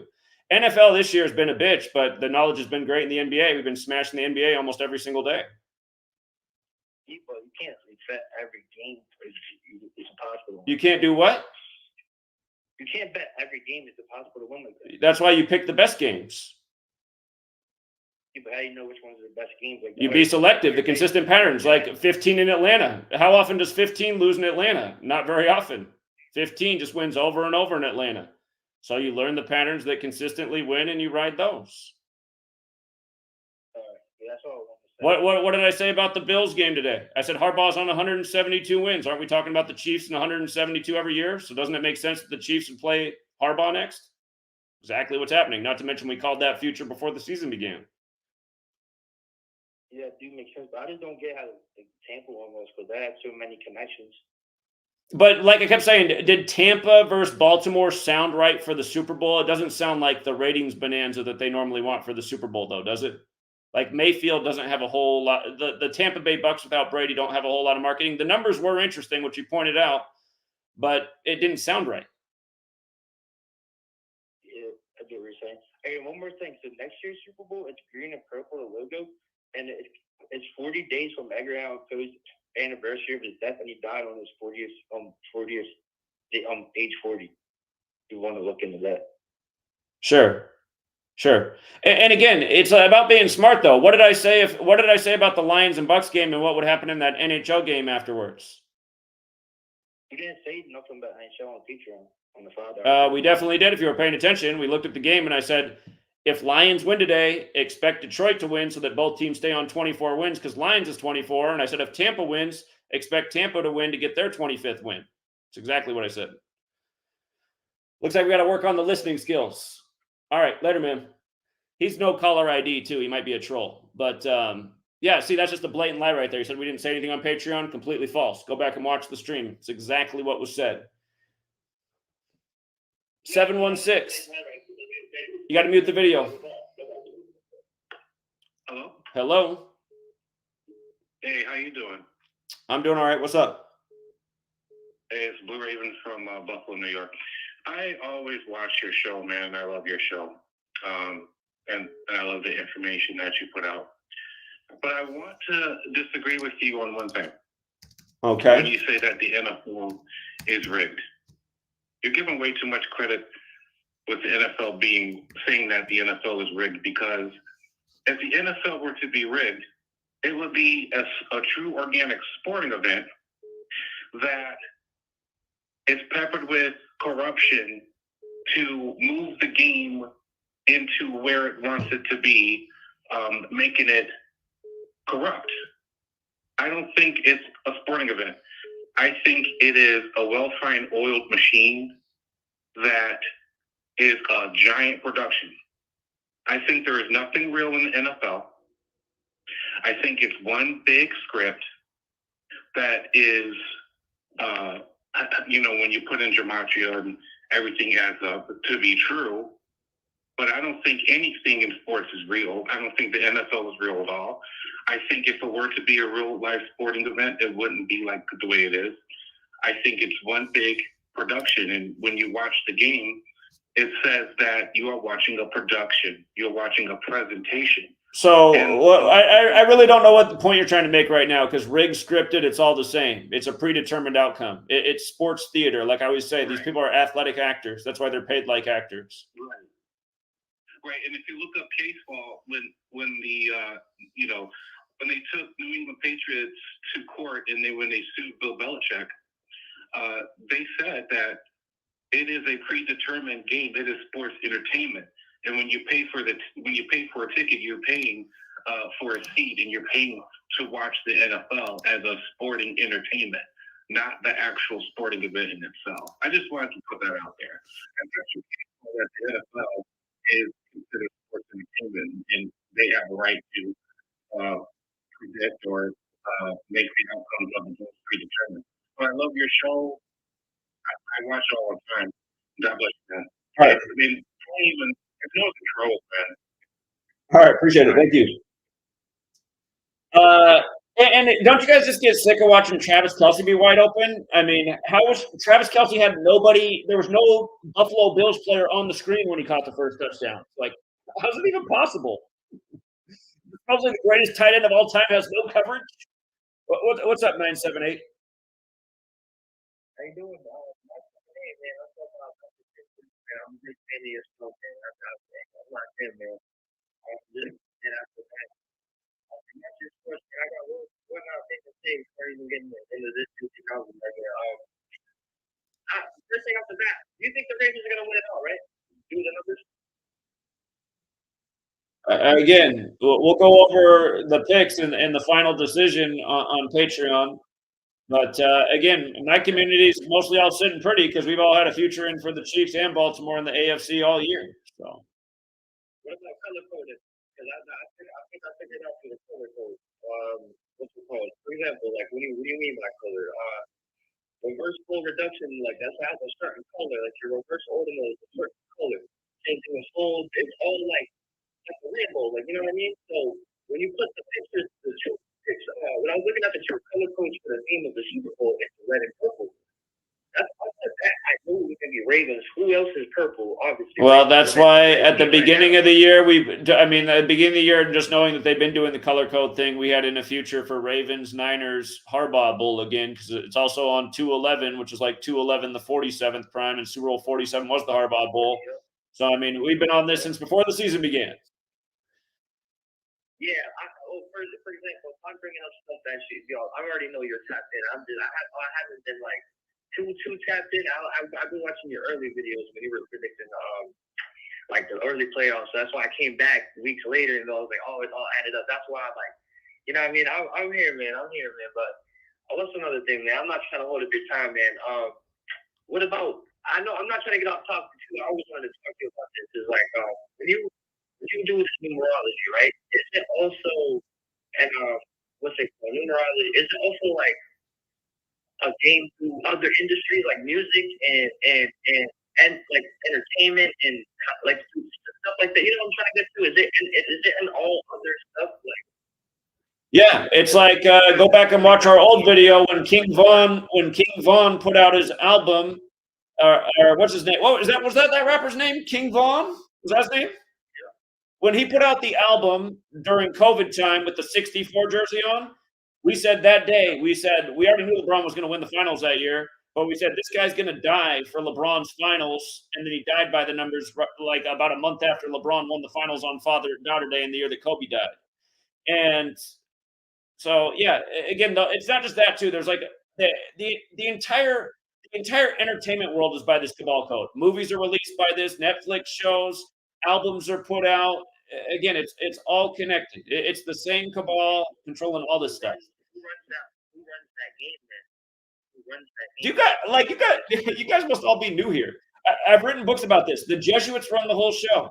Go back and watch the video I put out earlier this year about like why they found Tupac's killer in the year that the Super Bowl is going to be in Vegas. And who runs that record label that put out that Tupac album after his death with him on the cross like Jesus? It's a bunch of Catholics. And again, yeah, I mean, the Jesuits running, guys. We're on the Jesuits calendar. The language is credited to the Jesuits. All roads lead to Rome. So that's who does it. I do my homework, man. Appreciate your time, bro. Yeah, you're welcome. Take care. All right, thanks. 973. Hey, Zach, long time no chat. How you doing, buddy? Yeah, what's up? Hey, you remember they switched Lamar Jackson's birthday, remember? Yeah, he had the same birthday as Muhammad Ali while he was at Louisville. Again, Lamar Jackson was the 19-year-old college football sensation the year they did the 19-mile funeral procession for Muhammad Ali, when 19 is the number that the Quran is based on. And then if you go back and look, Lamar Jackson's birthday, the whole time he was in college, was January 7th, the same day as Muhammad Ali's. As soon as he goes to the NFL, they change his birthday to January 17th. Go ahead. No, it's the other way around. You got backwards. I do? Went from 17th to the 7th. It used to be the 17th. It's whatever Muhammad Ali's old. He used to have Muhammad Ali's birthday. So I want you to plug in Jared Goff's birthday. Yeah, you're right. Okay, Jared Goff. Jared Goff to Lamar Jackson's birthday. Well, how many days? Goff's birthday leaves 78 days left in the year, so it's 85 days later, like National Football League. No, they're told from the day they're born to the day they're born. So are you saying like what Lamar Jackson's when it was his January 17th birthday? Yeah, no, 10/14/94 to 1/7/97. Oh, I see what you're saying. The actual birthday, not just the anniversaries of it. Okay. All right, here, I'm plugging it in. Where are we going with this? How many days is that? 816. At 8 versus 16, a play each other in the Super Bowl. That's interesting. Okay. That's a lock. Okay. You can sit. It would be again. It would go with the championship of the Harbaugh winning with Michigan. It's so Michigan or a Harbaugh thing, right? Either way, it's one or the other, right? yeah, it would be a Harbaugh Michigan thing for sure. So the Lions are playing the Ravens in Super Bowl. Okay. I've been on the Lions for a long time, and I don't do as much gematria. I know it's all. First of all, look at that calling about things being rigged. It's rigged. It's all scripted. The whole thing is scripted from the beginning. I mean, it's stupid. I mean, it's shit that goes on in games. If anybody knows, it's easy, right? But I mean, how many drop passes these guys have dropped the ball? It's fake tackles, right? I just can't stand watching these NFL players just drop these balls over and over. It's just so annoying to watch. It's just like, as I grown up playing football, I played quarterback and receiver. You know, I could hit my targets all day, and I didn't drop balls. And it's like, why am I not getting paid $10 million a year? I'd catch that ball all day, even at age 40. The Lions. There's other things, but the Lions will face the Ravens in the Super Bowl. I've been on it for a while. It's possible, but the 816 days. I mean, it's interesting. I can't say that I've ever seen that be a decode before. You said you were Nostradamus. Remember you said that? I never said I was Nostradamus. I said we have a lot better predictions than Nostradamus. That's what I said. Oh, you say you're better. I was just saying right now. That is the game. The lock. There's so much more to it than the lock. Okay, it isn't. We talked about it's a possible scenario with the championship with Harbaugh and Michigan. So. Well, I mean, first of all, there's all these things line up for something. We all know that, right? There's a million riddles for things, but some things are more important than others. Not that this is the most important thing, but they moved his birthday for that.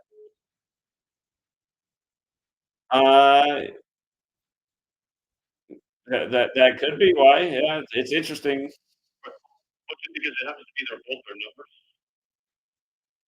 Then Elvis died on 8/16. Okay, you haven't called in about any football prediction all year until just today. So. No, I don't. Excuse me. You didn't call in about any of this all year. But you're calling in and saying, "Oh, you've had it for a while, and you got a whole lot more." And I'm just saying, "Oh, he hasn't called in all year about it. He's calling today." So. I've been told in years.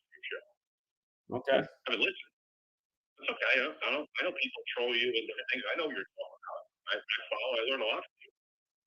I do my own thing. That's fine. Or everything else. Everybody's got to do. You have to make your own bets. You get plenty of losses too along the way. But the Lions appear to be destined for the Ravens for a while.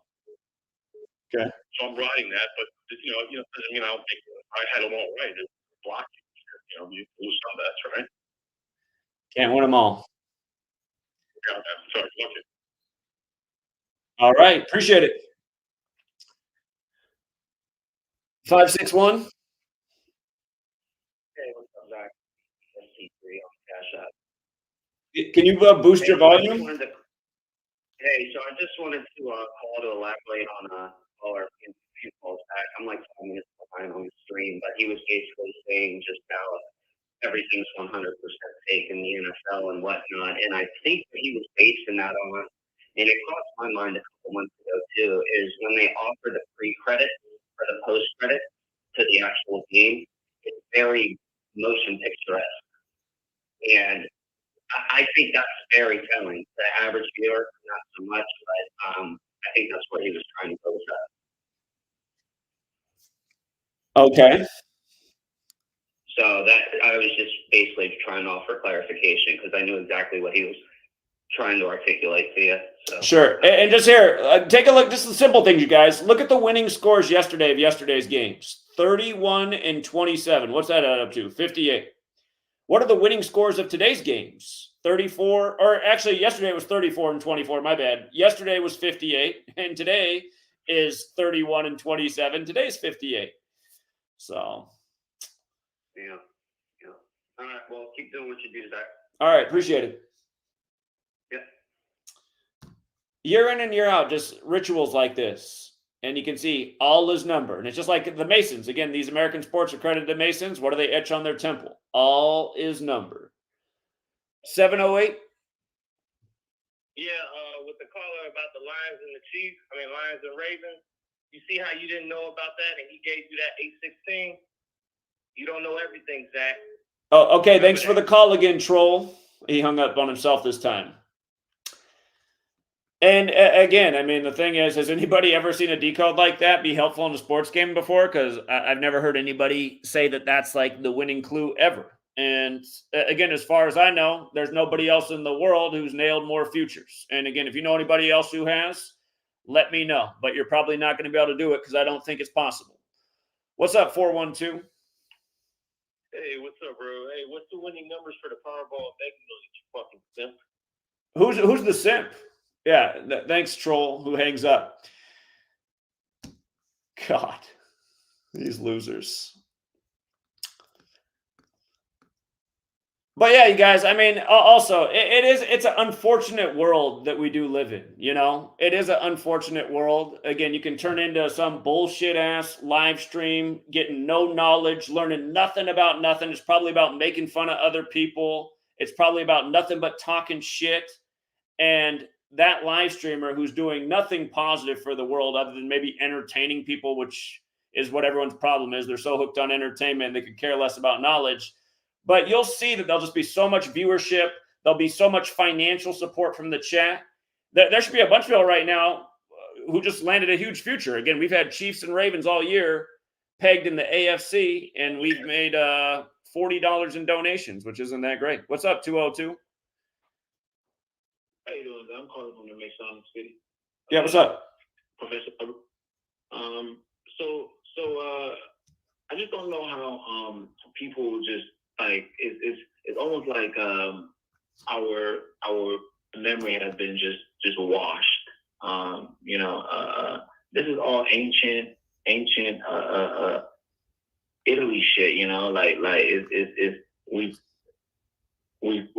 been through this, you know, like the Colosseum, the theater, in Rome. It's like I said, it's almost like there was a caller that called a while back, and he was talking about how when we die, our memory is wiped, and that's why we can't beat the game. I just find it interesting that all of this shit, like you've been saying, is shit that's been going on for centuries. You know, this is all stuff that we we know it's in our memory, but every time we die, we just our shit is washed, you know. So I don't know. I feel like this is all in everybody's memory. It's just you know, a lot of people just are forgetting about this, you know. But the Coliseum, all this theater and shit, this shit been going on for centuries, man. And I'm pretty sure, you know, you know about this, of course. Yeah. And again, it's like, yeah, it's been going on for thousands of years, and the same knowledge of thousands of years ago, this whole Kabbalah thing, it's been in use by the ruling class for all this time too. So is it that by using it, it keeps people under a spell and in place and in the same wavelength, just needing the bread and circus to coexist? I don't know how to explain it. I mean, for all of my life, I've seen through it, but for all of my life, I've also seen that seemingly most people around me just aren't very smart. And that to me, that's kind of what the bottom line is. It's just like it's a dumb populace full of useful idiots, and that's why we're being ruled over and not catching on. So, Professor Hubbard, you can't really blame them. You know, there's so much shit that these people do to us. You know, from the moment we're born, that, like, you know, fucked us up. So I mean, I understand what you're saying. You know, this is what it's for. You can blame them though. No, you can blame them though. You can blame them because it's just like, again, I didn't come from anything. I came from the same upbringing as everybody else. I grew up in a poor neighborhood. I got all the same shots I probably shouldn't have got when I was a baby. I went to the same public schools. It's like people don't want to see through it. And it's just like when I was in Buffalo and I was educating on the street there, some old grandma woman came up and told me I was the wrong color skin for the neighborhood, and all they needed right now was Jesus, and all they needed to do was pray. And I just thought, how old is this woman? How long has she been thinking that that's the solution, that all we need to do is just keep waiting on Jesus and pray, and we don't need knowledge? Again, this is the humanity we live in. And I do blame people. You know, I was speaking out when 9/11 happened as an 18-year-old because I saw through it from day one, and people didn't want to hear it back then either. They just want to get angry and upset and just believe what the authorities told them on the TV. So no, I absolutely do blame people. There's something severely wrong with humanity. They are inept. They're not intelligent. They're easily misled. They believe lies so easily, and they seemingly hate the truth. So yes, I will blame people. So you think, because, for example, like the example you just gave with the older lady, but that she's been brainwashed for God knows how many years. Can you blame her though? Like, yes, you know, like yes, like you're born and then you're put in this world and then immediately you're being brainwashed. Yes, I can't blame her because she's been thinking the same false things for all of her life and she still hasn't learned. I mean, yeah, you're right. I mean, you're right, but I mean, like I said, I randomly, stumbled upon your work. You know, I was just researching. I literally just typed in "ranked NFL" because I don't know what game it was, but I was like, "Ain't no way this shit is real." And then I just stumbled upon your work. I mean, like I said, man, I don't know. I just don't feel like you can blame everyone just because the brainwashing starts at such a young age. You know, and some of these people are brainwashed for 40, 50 years. I went through all the same brainwashing. I went through the same church. I went through the same public school system. But at some point, you got to realize that you're being lied to. You're being bullshitted, and none of these stories make any sense. Yeah. I mean, so what do you do? I mean, what do we do then? I mean, like, how long, what is it going to take for you to, you know, just, I guess, give up, you know, with spreading the knowledge? Because, I mean, why would I give up? Why would I give up? No, because people do wake up. You keep pushing, you wake up more people each day. You know, from growing up in a black community, I learned the phrase at a young age: each one, teach one. So on the internet, you can reach more than one person a day. And I try to set the example of why more people should be speaking out. If more people were speaking out, like I've said, I've been hosting a website for people to network and organize for 5 years now, paying $1,000 bill a month, a really fancy website. Hardly anyone uses it, but I want people to organize and network. And like I said, people should get out in front of the sports stadiums like we've done and have a group and be out there and teaching these fans about how rigged the game is, doing exactly what I did. For what did I do? week 1 in Seattle. I was out there in front of the stadium explaining to the fans why they were going to see Matt Stafford get his 94th win in the 94 city Seattle, where all these 94 rituals have gone down in history, from Kurt Cobain's death to COVID. Dropping knowledge and facts. If everyone was doing that all the time at every sports game, things would change. No, you're right. You're absolutely right. No, I completely agree with you, Zach. I completely agree with you. And then I have people calling, they're like, but Zach, I can't do it because I get too nervous when I'm out there speaking. Well, like I always say to people, once upon a time, I wasn't comfortable speaking in front of people either, but I forced myself to do it enough times until I got comfortable doing it. It's like you have to be willing to do it. There's not many people who are willing. And then the downside is what I'm showing, what I have demonstrated for the last 10 years is you can get on here and you can drop life-changing knowledge, and you can call elections, news stories, mass shootings, sports games, day in and day out before it happens. You can call October 7th terrorist attack like we called. October 4th live stream was about what was going to go down on October 7th. And you can get almost no recognition for it.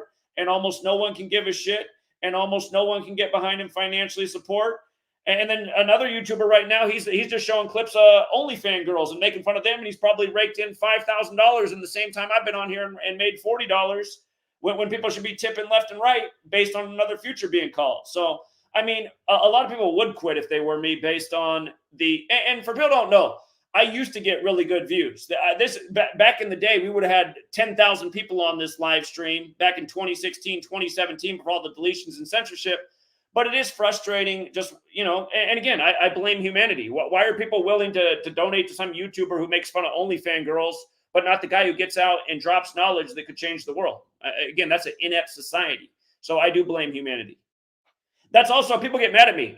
The one thing I agree with about the Illuminati is their depopulation plan. I think it's 1,000,000% right. I fully endorse it. I just wish they would do it faster. Zach, you're absolutely right, man. But like I said, man, I mean, these fucking Jews got us in a fucking headlock, and I just don't think that humanity is getting out of that headlock anytime soon. We haven't gotten out of that headlock for centuries, so I just don't think that, like you said, the whole depopulation thing. I mean, the fucking COVID shit was the biggest fucking. That was their biggest thing for the depopulation, and I think they won. Their plan is worked. I don't know how many fucking people got the vaccine, but the plan that they had worked. God knows when. Personally, I feel like that fucking vaccine is like either a ticking bomb. So I don't know. I just feel like, man, they just got us in the headlock, man, and it's just. I don't know what we can do to. I don't think there's anything we can do really. I feel like we're just fucked.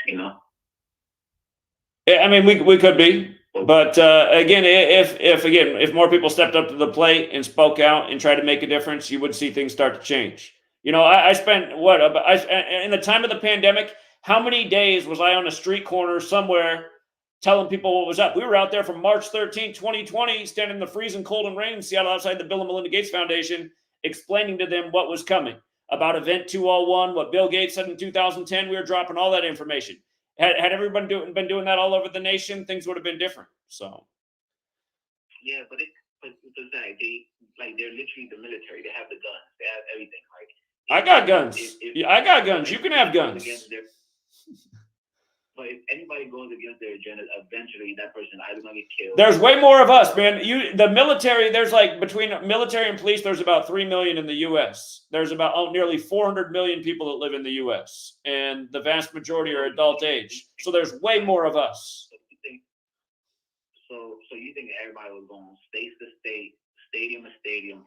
You don't think eventually? I mean, if they're censoring people online for spreading, the knowledge or whatever. I mean, just imagine. I mean, the amount of people that have been killed for, I guess, exposing their agendas or whatever.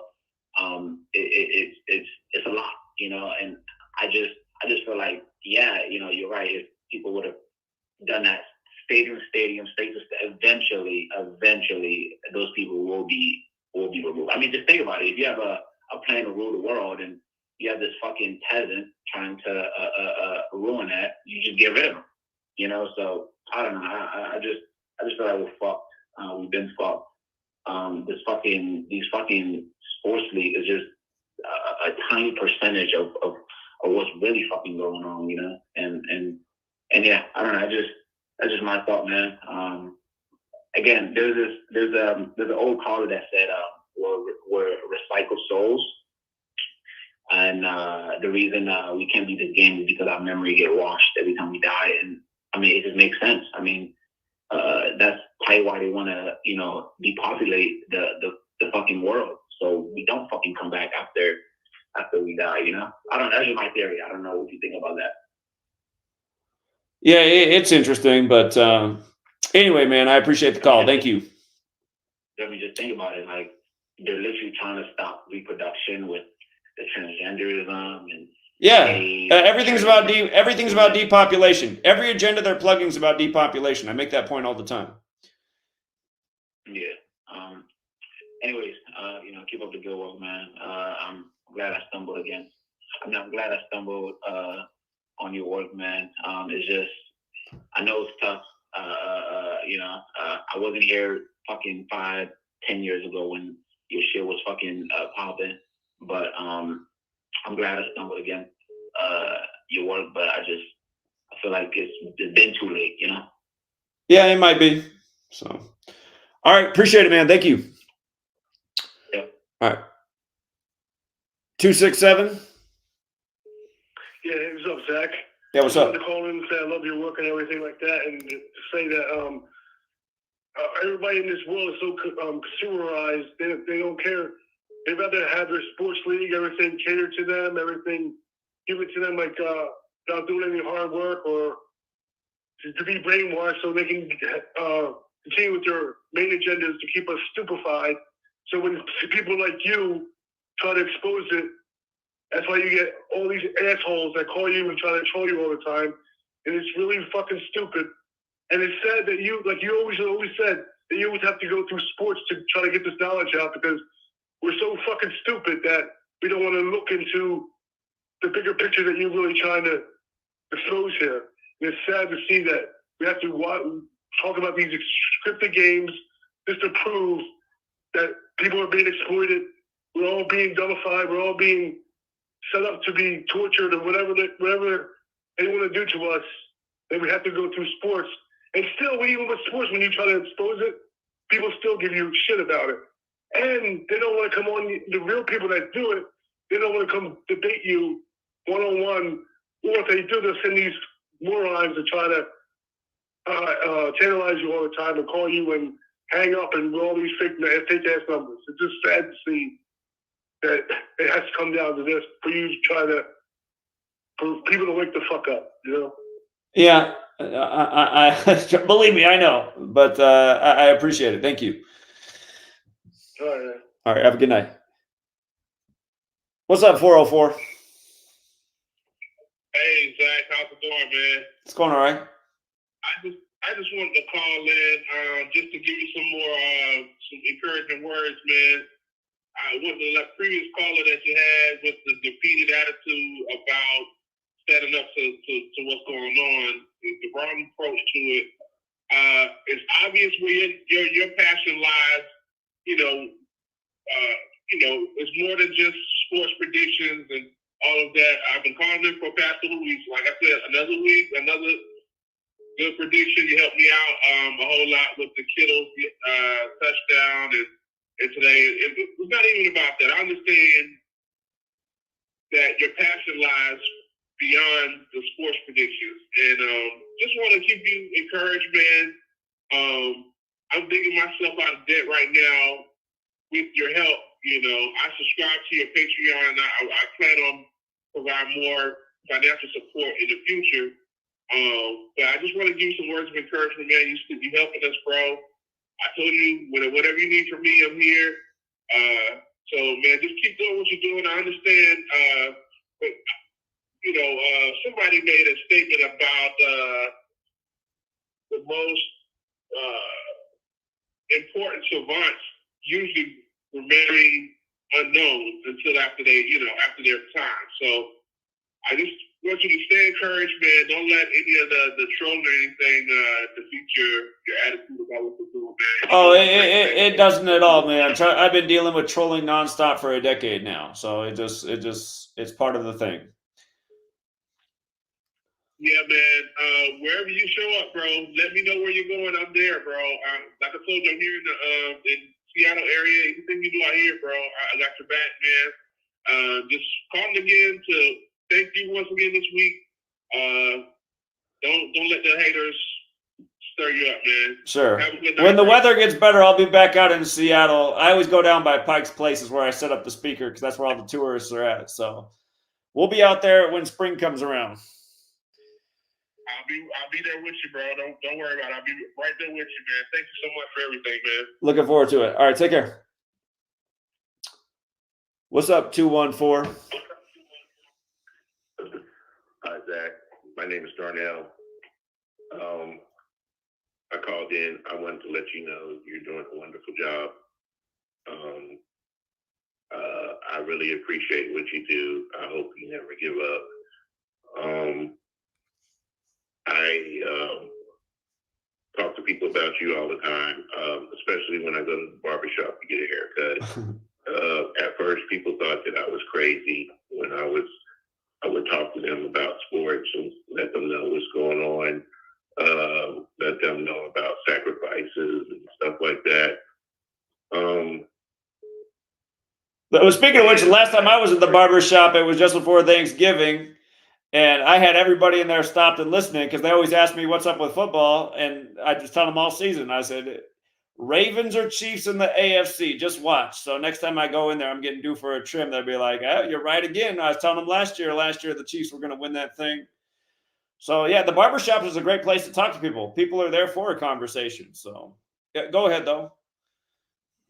Yes, and so they're starting to see things my way. They're starting to, not my way, but what you taught us. They're starting to, kind of look at me differently. At first, they used to make fun of me, but I do have thick skin, so I can take it. But when I've always listened to you, I was afraid to call in and talk to you, because when you opened my eyes, I was very angry, because I've been deceived all my life, and that really hurt me. I mean, I was torn, and I have the same problems with my wife, kind of like you had with Sweet Lady, and I know you love Sweet Lady, and I love my wife, even though sometimes we don't see eye to eye, but at one point in time, I know that, I have to live my life and do what I think is right, because I've always been sacrificing, helping the family do give them what they want, and I hope that's what you do. I hope you never give up, because you save me literally 4 hours a day from watching football. I'm not angry anymore, because I don't really watch football or basketball or any sports. I'll watch them and I'll laugh and I'll think about you, because I know that it's all fixed. And so, you've helped me a lot, and I'm pretty sure you've helped thousands and thousands of people. And I hope you never give up. And I will start donating to you, but I do, like Sweet Lady said, I'd rather you stay and just do the shows. When you were doing Pounding the Pavement, I was afraid. I really didn't like you doing that, because, it was like, I don't want to lose you. So, I'd rather you just conversate with us over the internet and teach us. I mean, because you're a great teacher, and I really appreciate what you do. And you just don't understand how much you really just opened my eyes. I mean, I see things clearly now. I mean, from, you know, the presidential election, you know, the news, all kinds of things. And I really, really appreciate you doing what you do. Because I'm doing my job. I'm paying it forward, and people are starting to listen because they're starting to see. And I hope by them seeing, they can learn not to watch these rigged sports. There's other things they can be doing instead of wasting 4 hours of something that's already fixed. They can be spending time with their family. They can be pounding the pavement. They can be doing things that, you know, that our younger generation really needs. They can be out there. You can be doing a million different things, learning a new skill, doing a side hustle, making some money, getting further ahead in the world, starting a business. You can be doing a million different things. You can be exercising, taking care of your body. That's what I was thinking about when I go around the stand and you see all the obese fans. I'm like, that's not what these people don't need to be sitting on their ass watching adults do something athletic. They need to be out doing something athletic right now. So exactly. I totally agree with you, sir. I totally agree with you. I mean, you know, all that stuff is going to do is depress you. I mean, it gives you low vibrations because when your team's losing, when I used to watch it all the time, I would be angry with my wife, you know, didn't want to talk to her, probably, and sometimes would curse at her, you know. That, I mean, there's so much more things. There's so much that our younger generation needs to learn. I mean, these younger kids, they don't even come outside and conversate with each other. They're just playing games all the time. They don't know how to hold a conversation. I mean, my God, they don't even teach cursive writing in school. And it's real scary because I was at the barbershop today and I was telling them, I'm like, hey man, what's going on? What are we eating wrong? Because everybody I know, their parents are getting dementia. My father just died the 15th of December from dementia. And every time I look around, someone has dementia. And I'm just like, you know, are they erasing our memory so we can't teach the younger generation? I mean, I'm baffled. Sorry about that. Just a heads up for people who don't know this. So there's a lot of studies out about what, because dementia is on the rise. And again, what a lot of the research is showing is that there's a lot of metals. Some of it comes from just eating like canned food. Some of it comes because there's metals in a lot of people's water. Some cities are worse than others. The stuff they're spraying in the sky. But there's a lot of research that's shown that the metals are building up in people's minds, and it's like breaking the mental connections, which is what causes the memory loss. I don't know if YouTube's going to take this down for medical misinformation, but there's a lot of research on this subject, and there's a lot of theories pointing to that's why that is the case. So again, something you can do in your diet to help is cilantro and parsley. Both of those foods have the same property. They help clean metals from your body. There's other things you can do too. And then another thing that helps defeat memory losses is using your mind to learn new things. When you're learning new things, it's like building your brain muscle, and it defeats things like dementia and Alzheimer's. And just as a society where those things are on the rise at younger, I mean, you just see how all disease and illness is on the rise at younger and younger ages, from dementia to cancer. So, I mean, that's the reason too, to not sit on your ass all weekend watching rigged football games, and to be exercising and doing beneficial things and learning about the world and how to combat the ills of the world. But yeah, sorry about the loss of your father. Thank you. I just had some cilantro. It's funny that you said that. I had some of that in my guacamole. I listened to you about the cilantro and the parsley, and cooking at home, leaving the fast food alone, putting down the chips and all that. Sometimes I do indulge in chips, but don't we all though? I like tortilla chips and salsa, so that's what I'm guilty of. But I try not to get it that much, but sometimes I just can't resist. Right. And I will start making pledges every week to you. No, you don't have to do that, man. I just ask if people can pledge $1 a month. I mean, it blows me away that for doing this for so long, although we've proven that there really should be 1 million people out there pledging $1 a month so that we can have a team of people. Like we need like a private jet so we can get on the scene when things happen. And I know I heard what you said about not being out there, but we got to be out there because most people aren't looking online. You have to go to the streets and be out in front of things and get the message out. I mean, when we were in New York City the other year, that had a big impact. There were a lot of people in the street that we made stop and listen. And again, being out in front of the bookstore was way more effective than being in Times Square. So the right location is the right thing. But out in front of the World Trade Center on 9/11, those things have to happen. And yeah, it takes resources though. But I also heard where you're coming from. Go ahead, friend.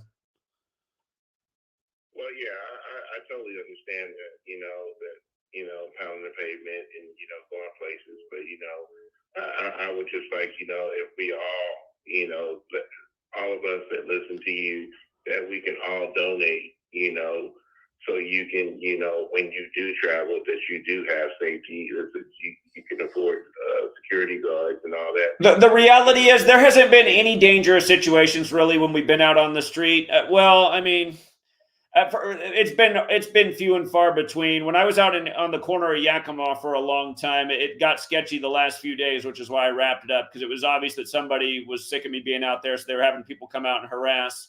And when we were in California in April, somebody did pay a couple crackheads to come start something with us, but they were actually easy to de-escalate. They came up and started something, and we got them to chill out in 5 seconds. So, right, it hasn't been a problem being on the street so far. Yeah, I understand it. I mean, I understand where you're coming from, but then I understand where your wife is coming from too. I mean, she loves you, and of course, I love you, and I was scared when you were in the room, so I can just imagine your wife. I mean, it's nerve-wracking. It really is nerve-wracking, because when you were out there, I was watching, and I just said, I was saying in my head that I just wish he would just do it from home, and because if we all do our job and spread the word and just be consistent about it, I think we can, I think we'll accomplish what we need to accomplish. I mean, when you get security, it would make Sweet Lady feel a lot more comfortable. It would make people like me feel a lot more comfortable, because I don't really like hearing people harassing your wife at her job. I mean, that's just ignorant people. It's just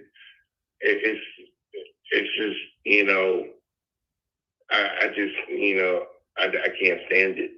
I mean, I hate to say the word hate, but I hate it. Hate is a strong word, but I really, really, I care about your safety more than, you pounding pavement. I'd rather be able to wake up, because I look forward to my Wednesdays to listen to you, and I, only time I really get on YouTube is to look for you, and I listen to you, and I go about my day. I listen to you when I'm driving. So, I mean, you're doing a great job, man. I mean, you're reaching more people than what you think you are.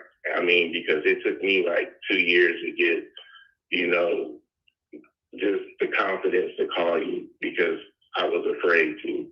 So you're reaching more people. There's a lot of people in the background that's listening to you that, are spreading the word. So please don't ever think that you're not getting through to people, and the word's not being, people are not, teaching other people, because I know 100% that people are teaching other people, because I'm teaching people and now they're teaching other people.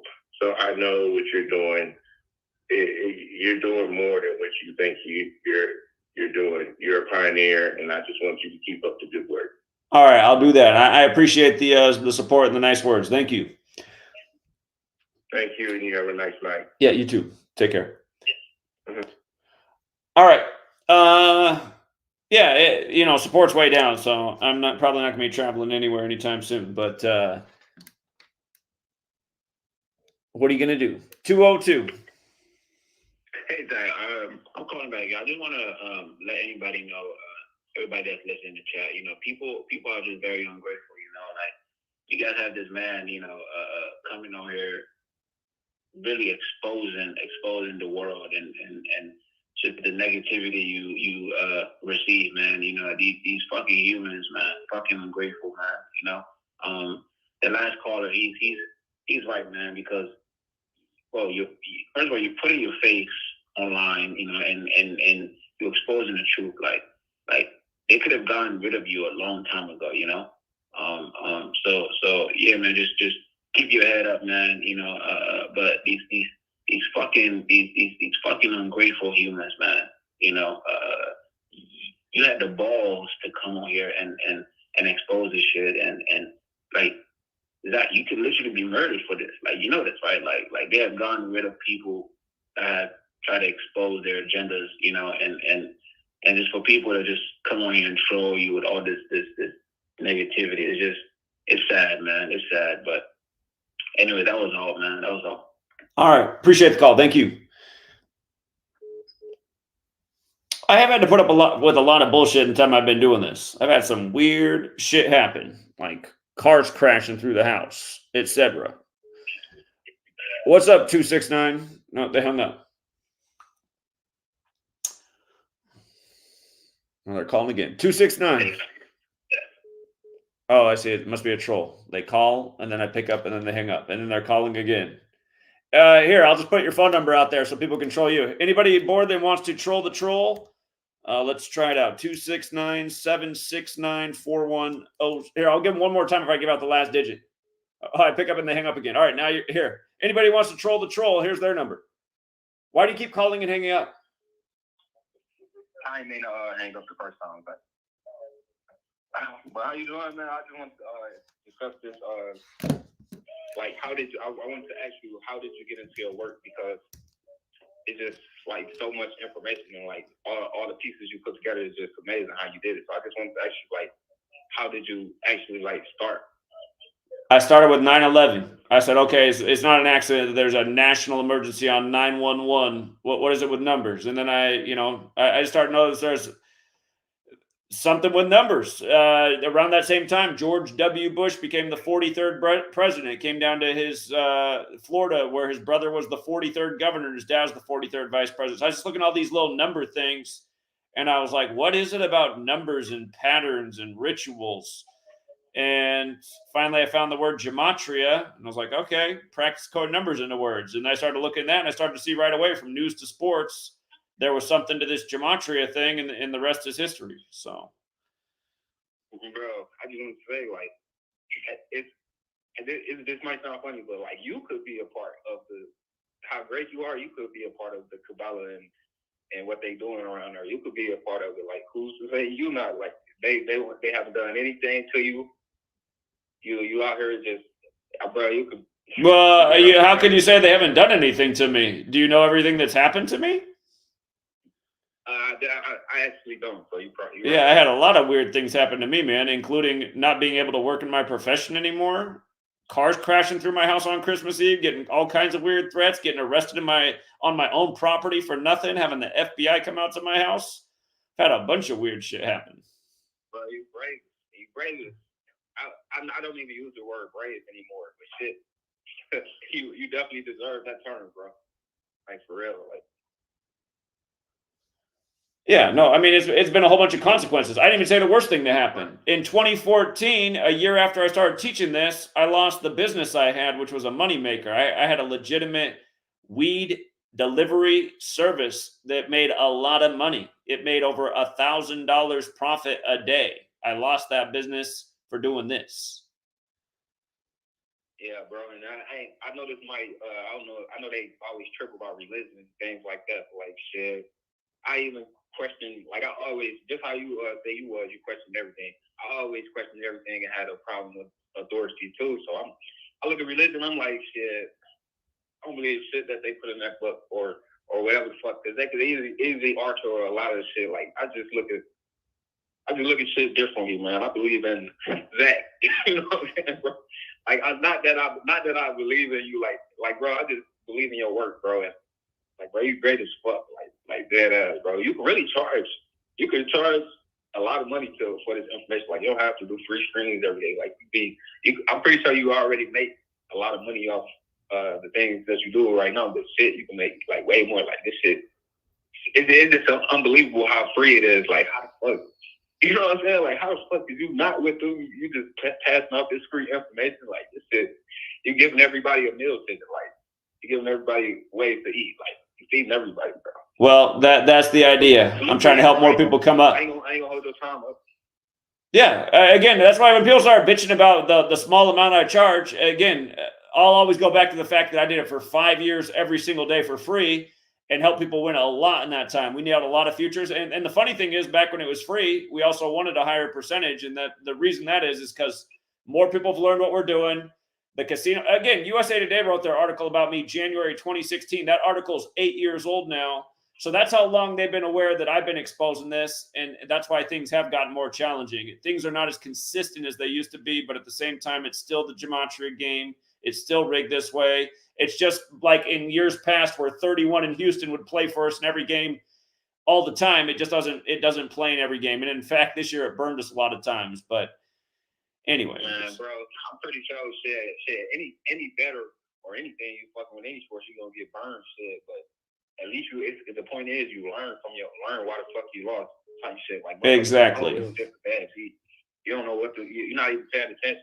And the same motherfuckers who won't pay up for whatever you asking for, those motherfuckers who not gonna pick up a book. Like they don't want to the shit right in front of you, so they won't even read the shit right in front of you. You don't want to pay $1 or $10. You'll go buy a ground and shit. You know what I'm saying? Lazy motherfuckers, like, bro, pay attention, bro. Like this shit is free. Everybody can eat off this shit, man. I tripping, bro. But shit, fuck them, bro. You keep doing your thing. I don't give a fuck, bro. I'm tuned in, bro. I love when you talk shit to the motherfuckers too, man. It's shit. Well, I can't help it. Set the motherfuckers straight, bro. Yeah. All right. Well, I appreciate the call. Yeah. Thank you. Sure, bro. All right. Have a good night. All right.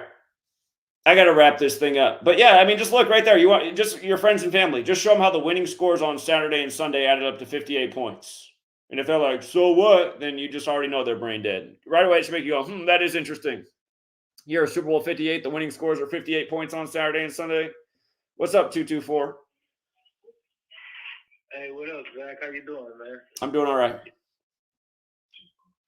Hey, so look, I just want to say to like a couple of the callers, they were saying how like family members got like a dementia and all that shit.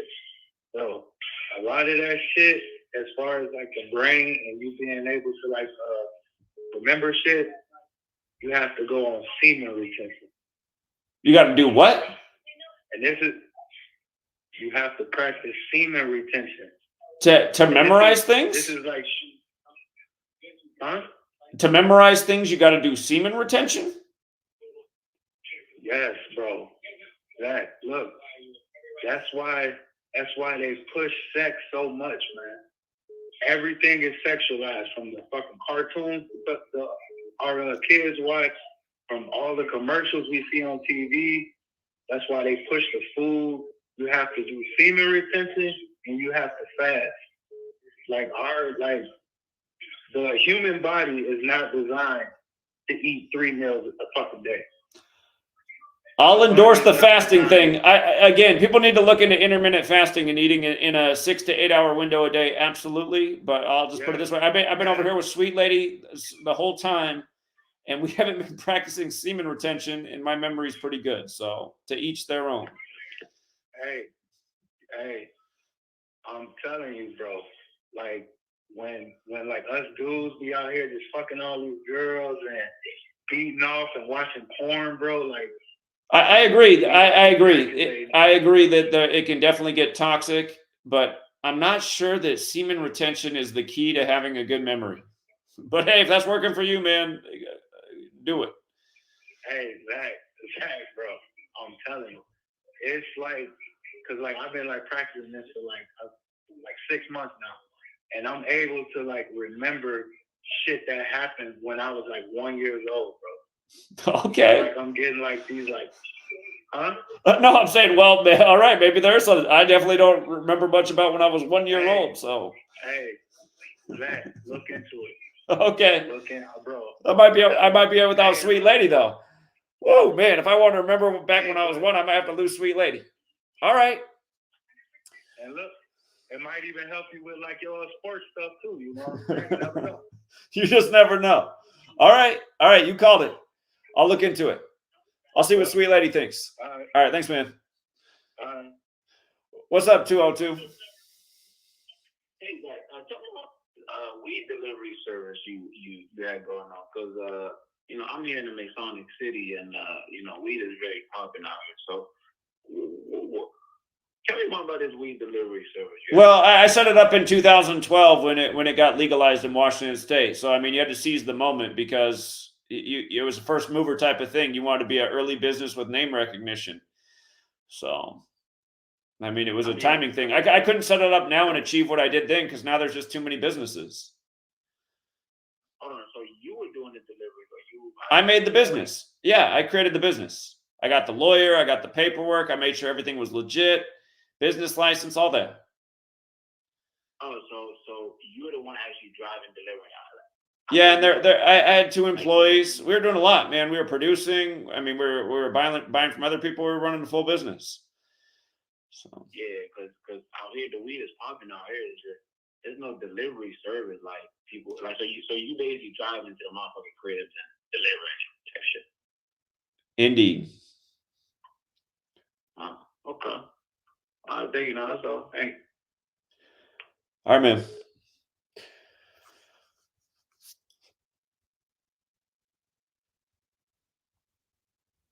All right, yeah, I got to wrap this thing up, you guys. But yeah, honestly, that semen retention thing, I feel like that's part of the population control too. So.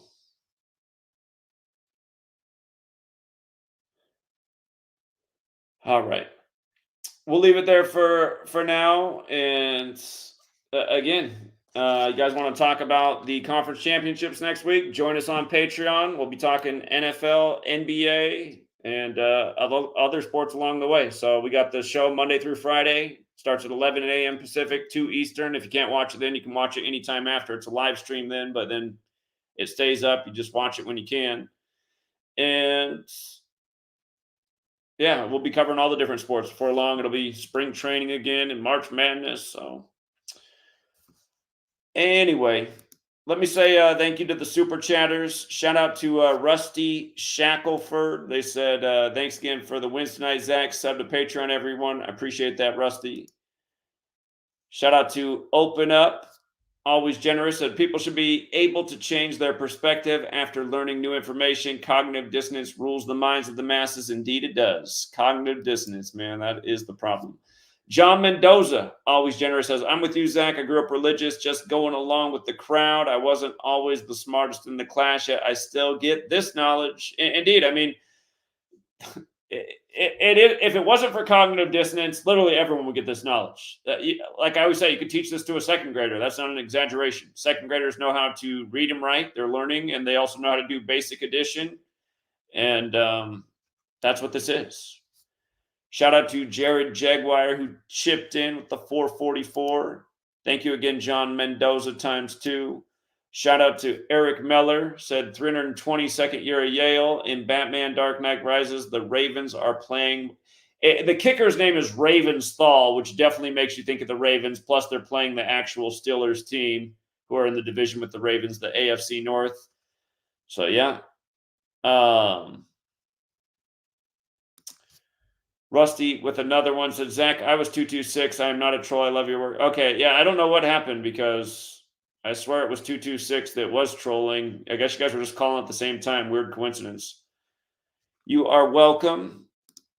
And thank you to Spatium Viator. It says Usher's Super Bowl commercial for Apple shows September 3rd, 1998. In 98, Brett Favre went back-to-back, losing to Mike Shanahan and Ed McCaffrey.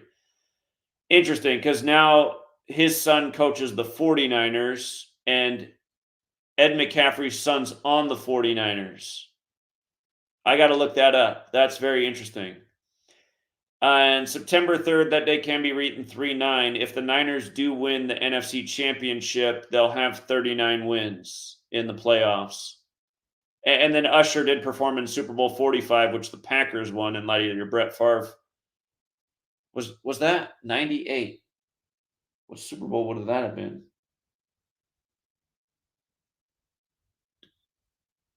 This was the 2020, so that was 25 seasons ago. That would have been the year of Super Bowl 33. Was that Packers over Falcons, Super Bowl 33? I think that was Packers over Falcons, if I remember right. Shout out to Chris. He just had the wrong Gematria decode. Got tricked by Derek's new methods. Thank you, Mike. And shout out to Slick Nick again. So appreciate the generosity. And Super Bowl 33 was Broncos over Falcons? Yeah, you're right. You're right. That is right. I remember that. Terrell Davis was on that team. Yeah, you're right. Broncos over Falcons. Yeah, Mike McCarthy was the Packers coach, and they won Super Bowl 45 over the Steelers.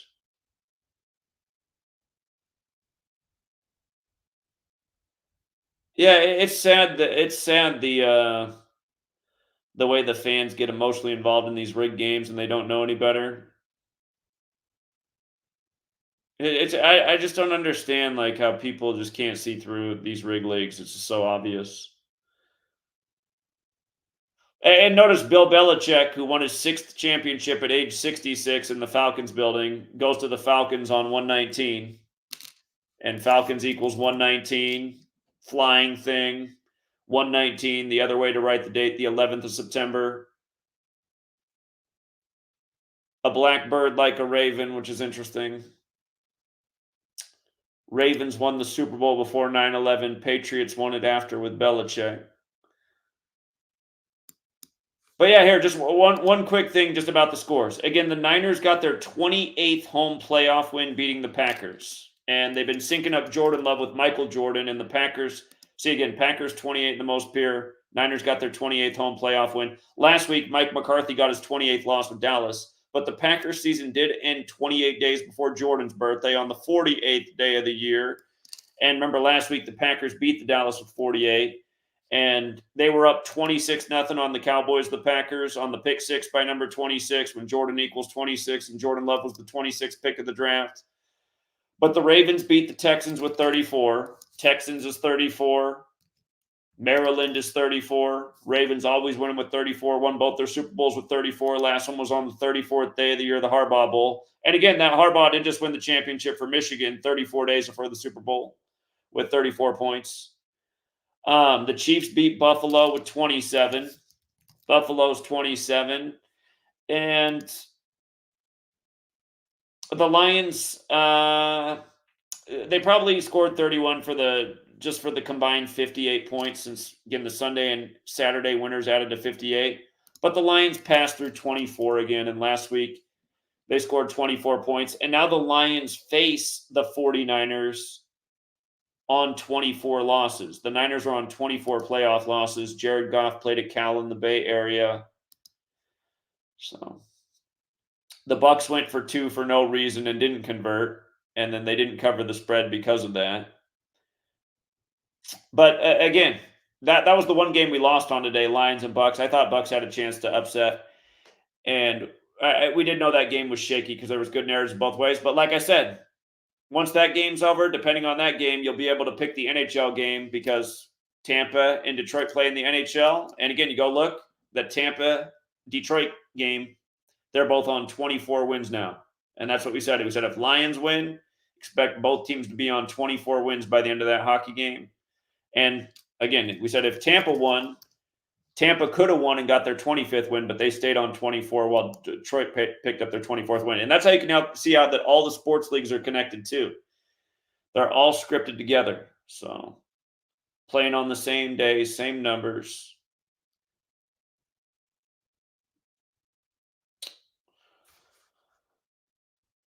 But yeah, good catch on the Ed McCaffrey and Shanahan Usher ad. I haven't seen that, but I'm definitely going to watch that. And every year there's some big clues with the halftime performer.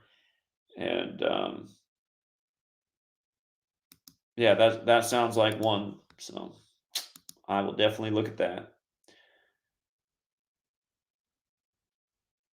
All right, True Seeker. Till next time.